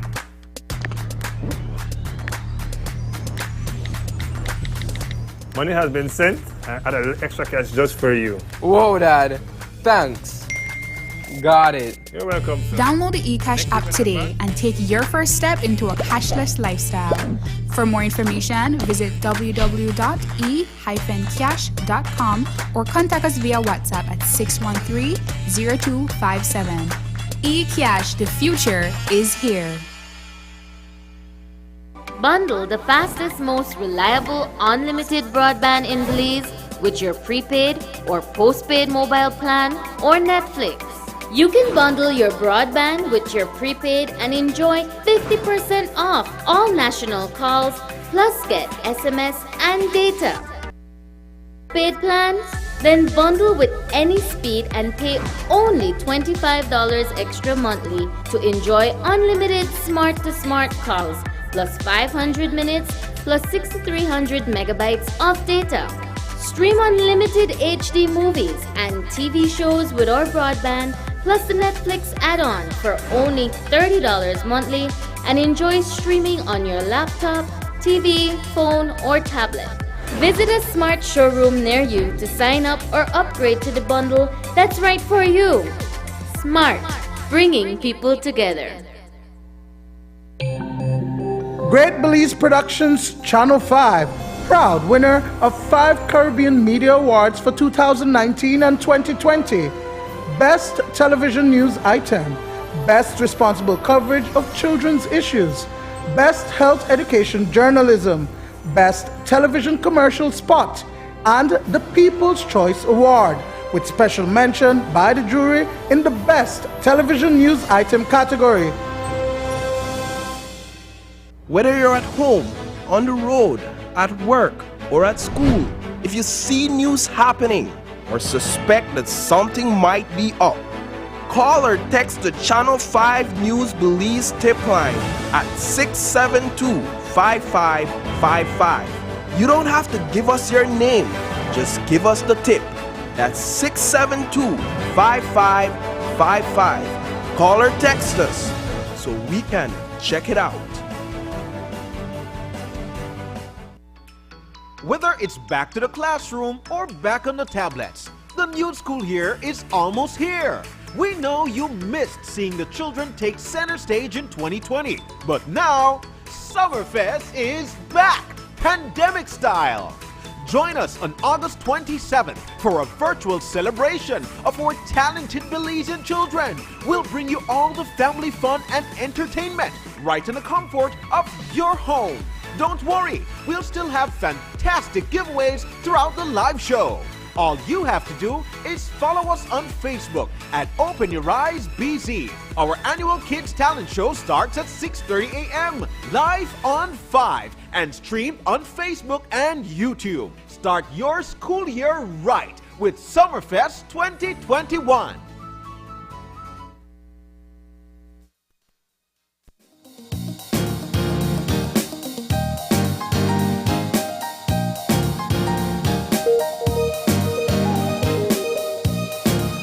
And we're back, and we're moving into our final conversation for today.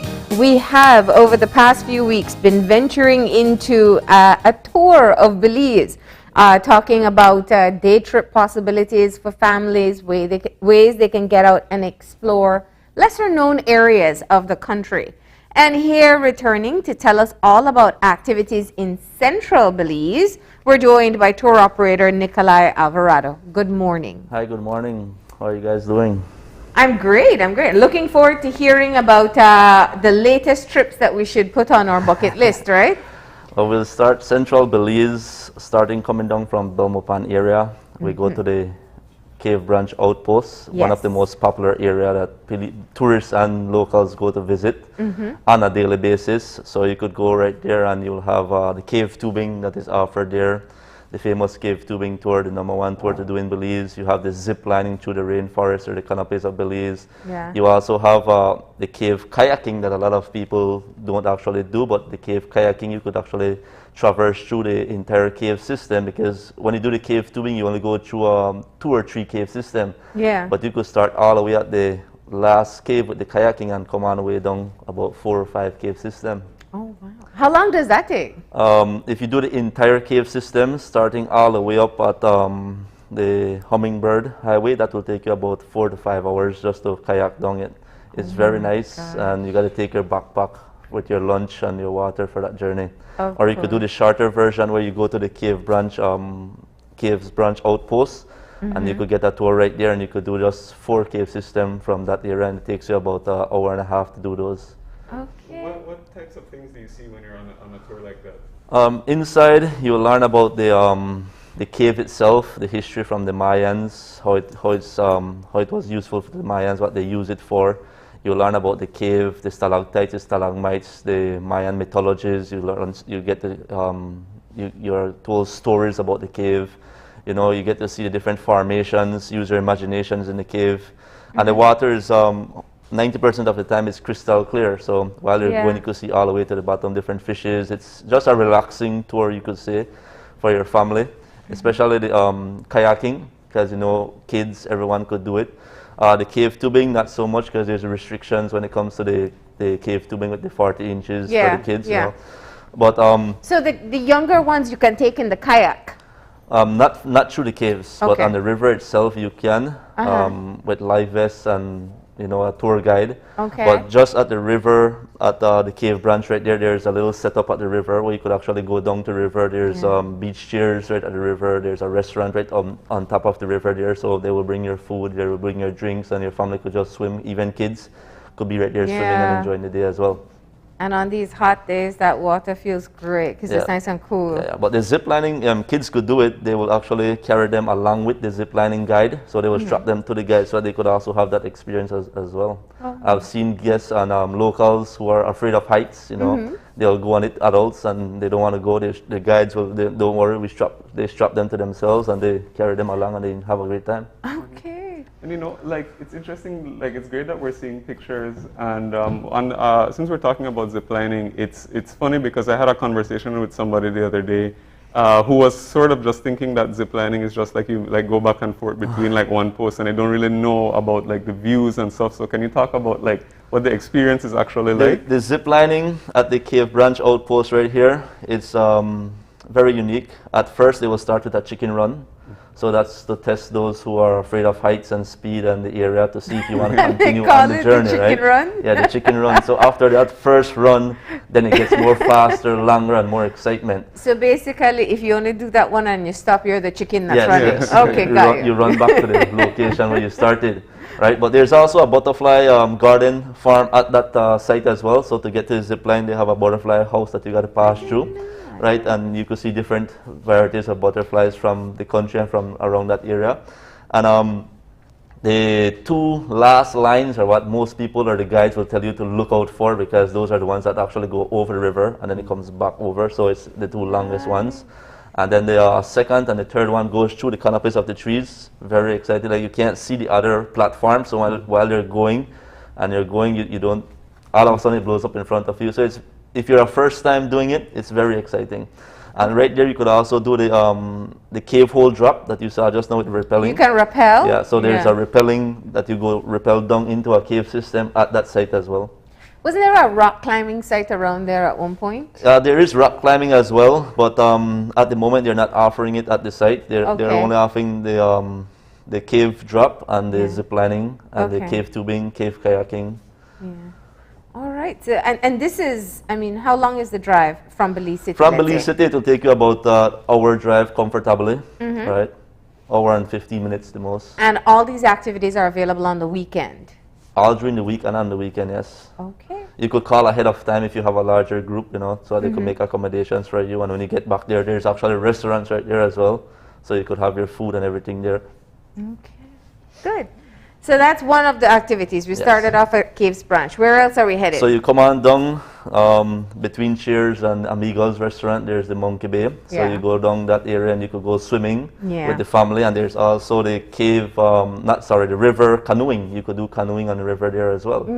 I did it once already with a group of friends, and it was very, very, there it is. It was very, very beautiful. Like, you have the trees actually covering the river. So you're going through a tunnel, but a tunnel of trees. You have monkeys, you have iguanas, you have the birds making noise. It's just very peaceful and relaxing going down that river. Right? It's good for amateur canoers? Yes. Okay. I was actually an amateur canoer. All right, good. This isn't any Ruta Maya here that we're talking about. Okay, good. So it's very easy to do. Okay. So then we go through the Barrel Boom Road. You could go to we missed the Belize Zoo. So you could go to the famous Belize Zoo, our little zoo, you know. You can never get tired of going there. Yeah, especially if you go there and because a lot of people go to the zoo and they just go to see the zoo, but they don't participate in the personal activities or the personal encounters that you could actually do at the zoo. Right? So you could actually pay a little extra, because remember, the zoo is self-sustaining. It's a private zoo, so per se.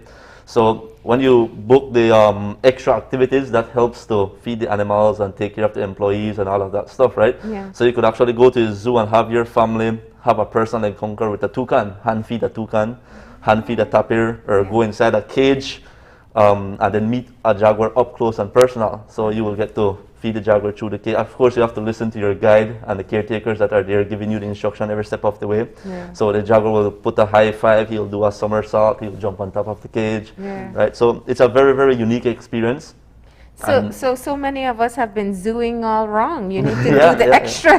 You got to do the extra. It's very, very, like I said, unique experience when you get to experience that extra part of the zoo. And if you go on, you could arrange night tours at the zoo, because remember, the animals are mostly nocturnal. So if you go there for night tours, then they're more active at night.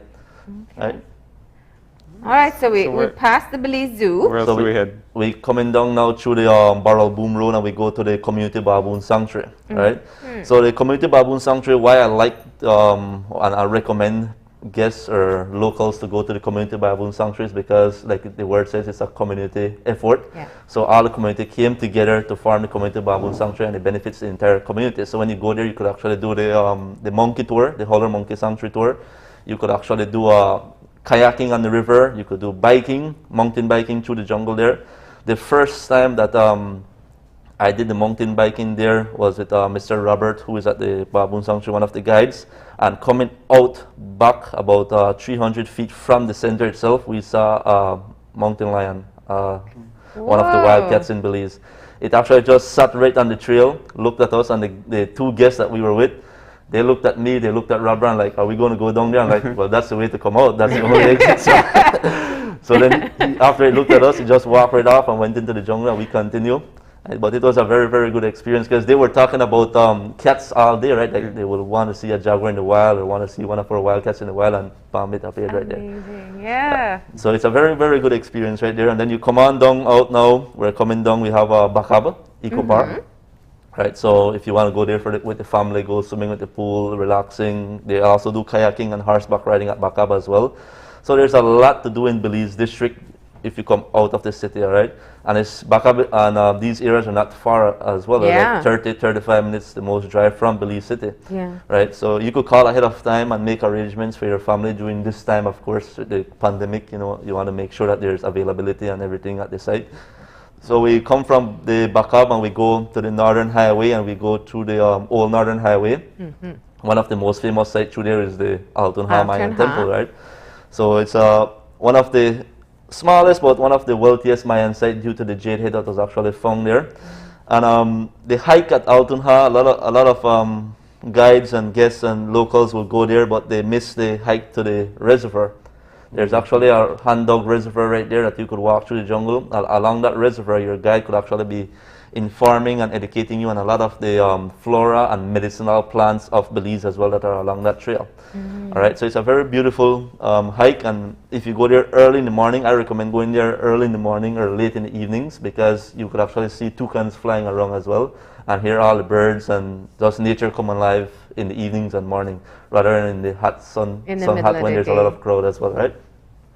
And just before you get to Altunha, you'll pass Country Club Resort Highway Trails, right? You could actually go to Highway Trails. Have you guys heard about Highway Trails before? No, I haven't. If you ever go down that area there, you could do family retreats, staff retreat, school retreats. Really? Very, very nice spot.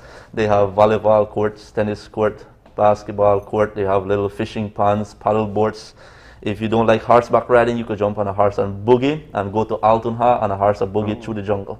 Oh, that is cool. So it's a 45 minutes to an hour horse and buggy ride through the jungle to Altunha. Then there's a swimming pool there as well. There's restaurants there as well. So it's a perfect place to go and do a retreat or a day out with the family or family and friends or staff or school trips right there. There's also the biking. You could do mountain biking from that site there to Altunha as well.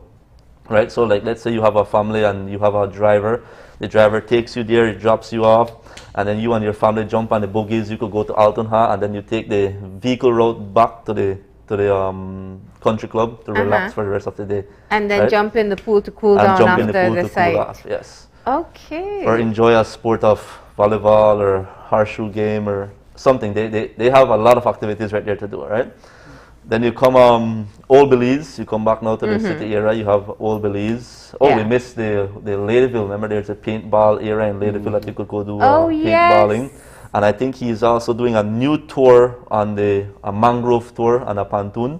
So you could actually do the slow mangroves and see the crocodiles and learn about the different aquatic animals and the trees. It's a very educational tour as well. Yeah. So there's a lot to do in Belize district. Too much to mention, right? I know. I mean, we live here and we were saying, well, what are you going to tell us about Central?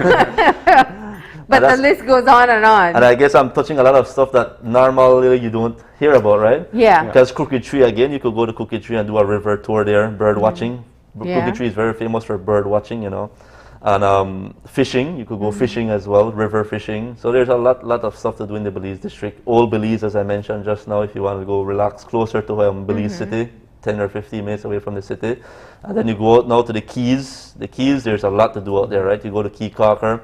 A lot of people go to Key Cocker just to relax or just to swim on the beach, but they don't take the opportunity to go to the reef, which is directly in front of the island, right? Just like a 2 minutes boat ride, you're at the reef, or if you go to San Pedro, you're at the reef in front. So at the reef there, you could go like snorkeling, get to experience standing in the water, have sharks and stingrays swimming around you, right? Something that guests will pay all the way, come from the US to come here to do, we could experience it on a weekend right here in Belize, right? So we have all of this in our backyard. That one is actually at Key Cocker as well. When you go to Key Cocker, you could go right behind, at the back of the island, and you could hand feed the tarpons. Yep. So you stand on the dock, you hold the sardines, and they will just jump right out and grab it out of your hand. It always feels like they're going to take your hand with them. Yes. That's what it feels like. Yes. Then the shark but it's and a cool experience. The shark and reality, the coral gardens. So there's a lot to do in Belize, and if you're a fishing person, then you could go fishing as well, right? There's also on Key Cocker, I don't think a lot of people know, there's like a really small reserve near the airstrip.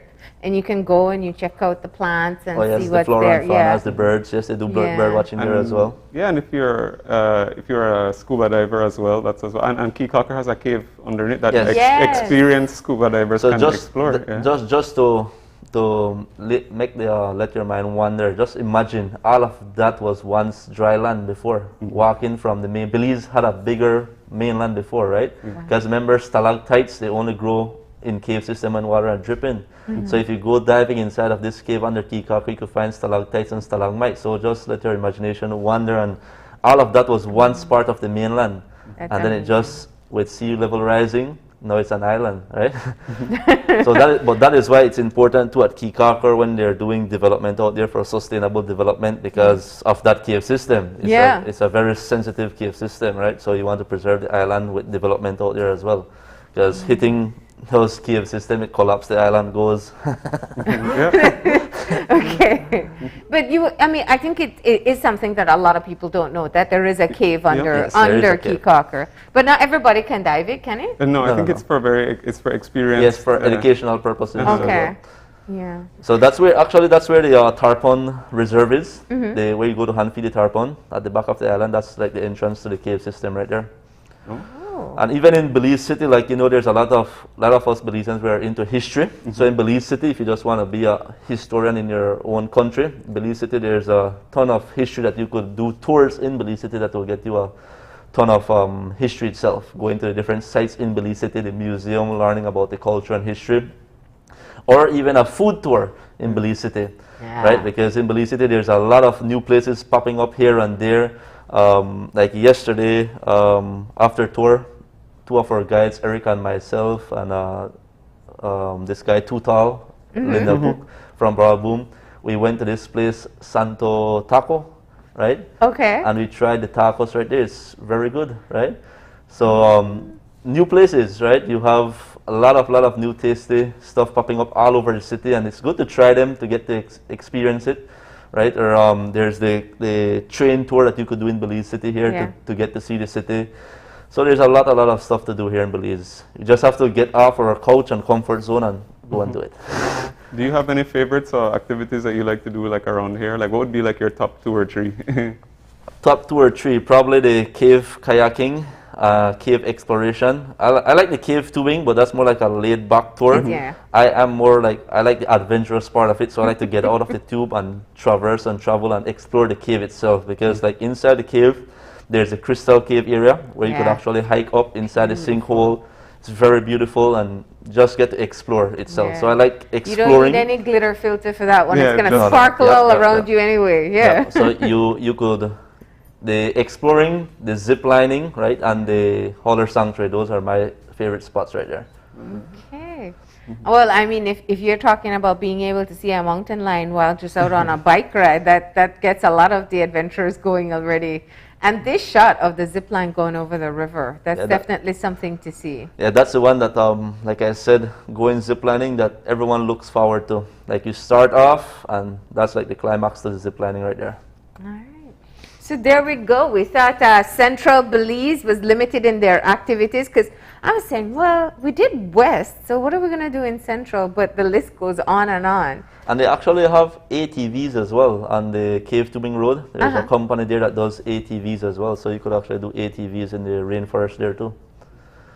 All right. That's, no, I was just add it to your list of activities now. That's what I was thinking. Well, Nikolai, this has been fun. This has been a great opportunity for us to talk to Belizeans about exploring Belize. What I love and what our focus was to get family activities that people can do in one day if they don't want to take on an overnight cost, and just explore and enjoy Belize as so many others come to this country to do. Yes, and you can see the variety is for each level. So you have your family, you have your retreats, you have your adventurers, you have your historians, you have the cultural side of it. So whatever you want, Central Belize could provide that for you. Yeah. Right? Before we close, because I know I've gotten a lot of questions from the previous segments that we did. What about this one? Who do I contact? How do people get in touch with you if they want some advice to be able to plan these kind of day trips? You could go on our association Facebook page, the BLAST website, Facebook page, and you could ask any question, and the Facebook managers or people that manages it will actually inform you and tell you could go here, there, wherever, right? Or you could go to the cave tubing site as well, and there's actually freelance guides at the site. There's operators at the site that operates, right? You could go drive yourself. You don't need a guide to go to the community baboon sanctuary or to go to like highway trails or to go to like Bakab. Yeah. So you could just drive to these locations. They also have their websites and Facebook pages as well. Yeah. So you could go to these locations, and you could go directly and book with them as well. But just remember to practice safety, right? Yes. Social distance, your mask, sanitizing, which in these places that I'm mentioning actually are equipped with the equipments, and they have been practicing with the gold standard. So that is why I choose to mention these ones, right? Well, we appreciate it. I think you've added even more activities to our list now that we have to go out and try. What's your number one, Gavin? I would think I love the zoo. So I mean, yeah. Have you gone there at night? No, actually. I've always wanted to do their night tour. So you got to do that one. Yeah. But I think hanging out with the toucans doesn't sound too bad. I don't get tired of going. So I mean, that's my thing. But I mean, I've been cave tubing and ziplining before, and I think all of it's super fun. So everybody who's watching should definitely take the chance to go out and do some of those activities. You have to do the cave kayaking next then. Yeah, I want to do the rappelling, so we'll see.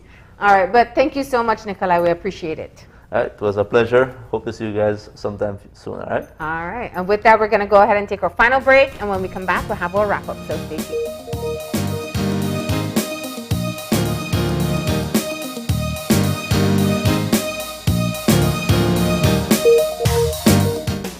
At Belize Diagnostic Center, we offer FDA-approved PCR testing for COVID-19.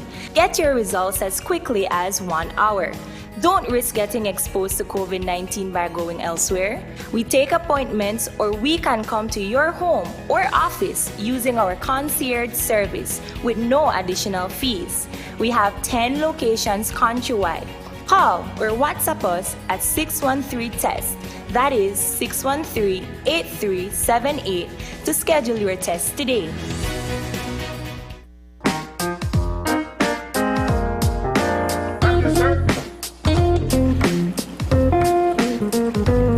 The TV you love is always with you, from live TV, sports, and on-demand titles. Choose your plan today. Plans start as low as $15 per month. My TV. Entertainment anytime, anywhere.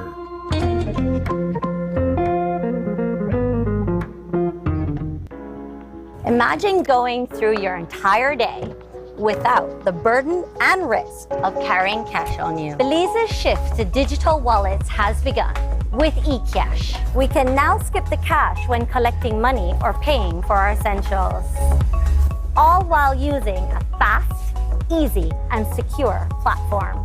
Simply add funds to your wallet via bank transfer or at an agent, and you're good to go. You will be able to make quick, easy payments simply by scanning QR codes. And best of all, it all happens just like that. Payments are as easy as clicking a link online or scanning a QR code. Download the eCash app from the Google Play and Apple App Store today and take your first step into a cashless lifestyle. The future is here with eCash. For more information, visit www.e-cash.com or contact us via WhatsApp at 613-0257 to find out more. Whether it's back to the classroom or back on the tablets, the new school year is almost here. We know you missed seeing the children take center stage in 2020, but now Summerfest is back, pandemic style. Join us on August 27th for a virtual celebration of our talented Belizean children. We'll bring you all the family fun and entertainment right in the comfort of your home. Don't worry, we'll still have fantastic giveaways throughout the live show. All you have to do is follow us on Facebook at Open Your Eyes BZ. Our annual Kids Talent Show starts at 6:30 a.m. live on 5 and streamed on Facebook and YouTube. Start your school year right with Summerfest 2021.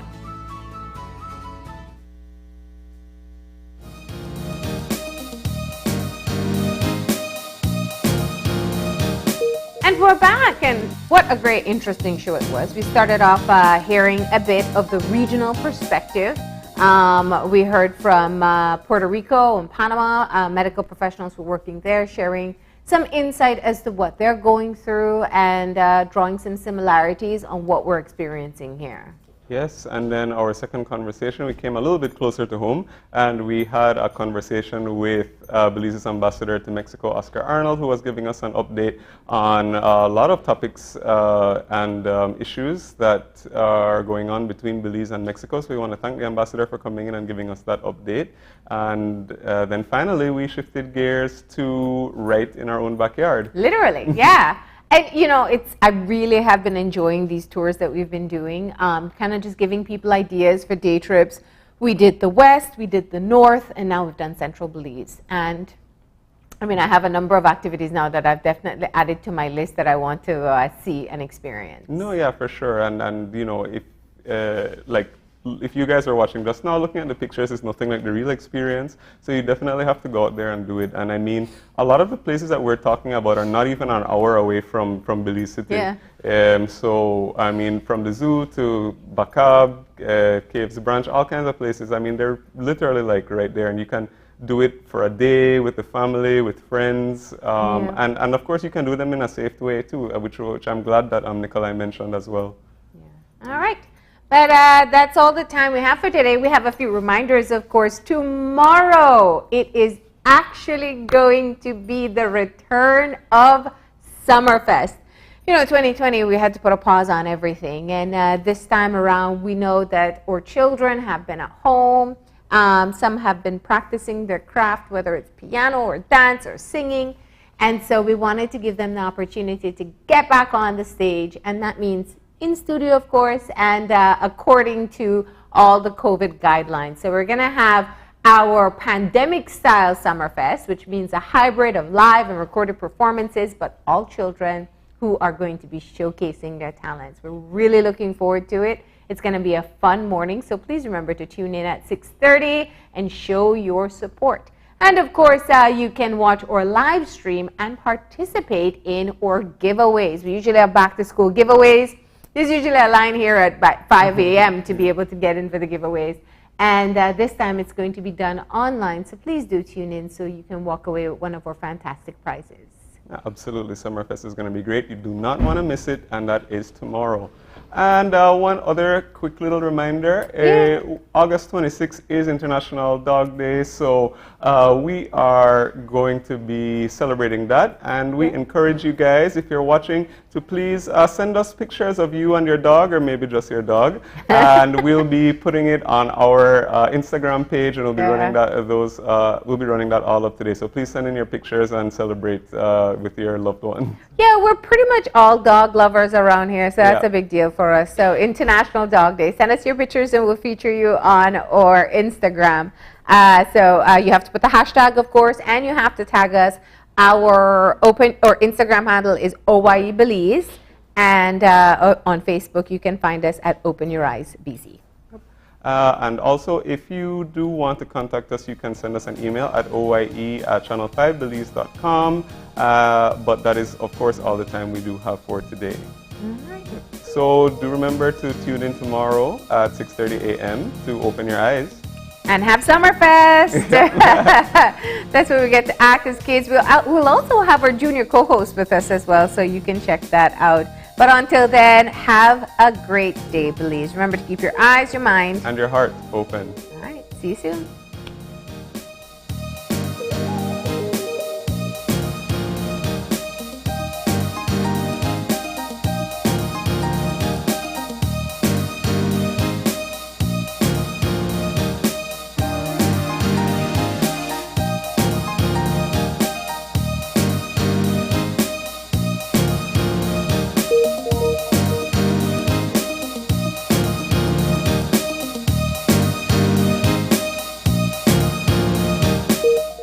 Open Your Eyes was brought to you by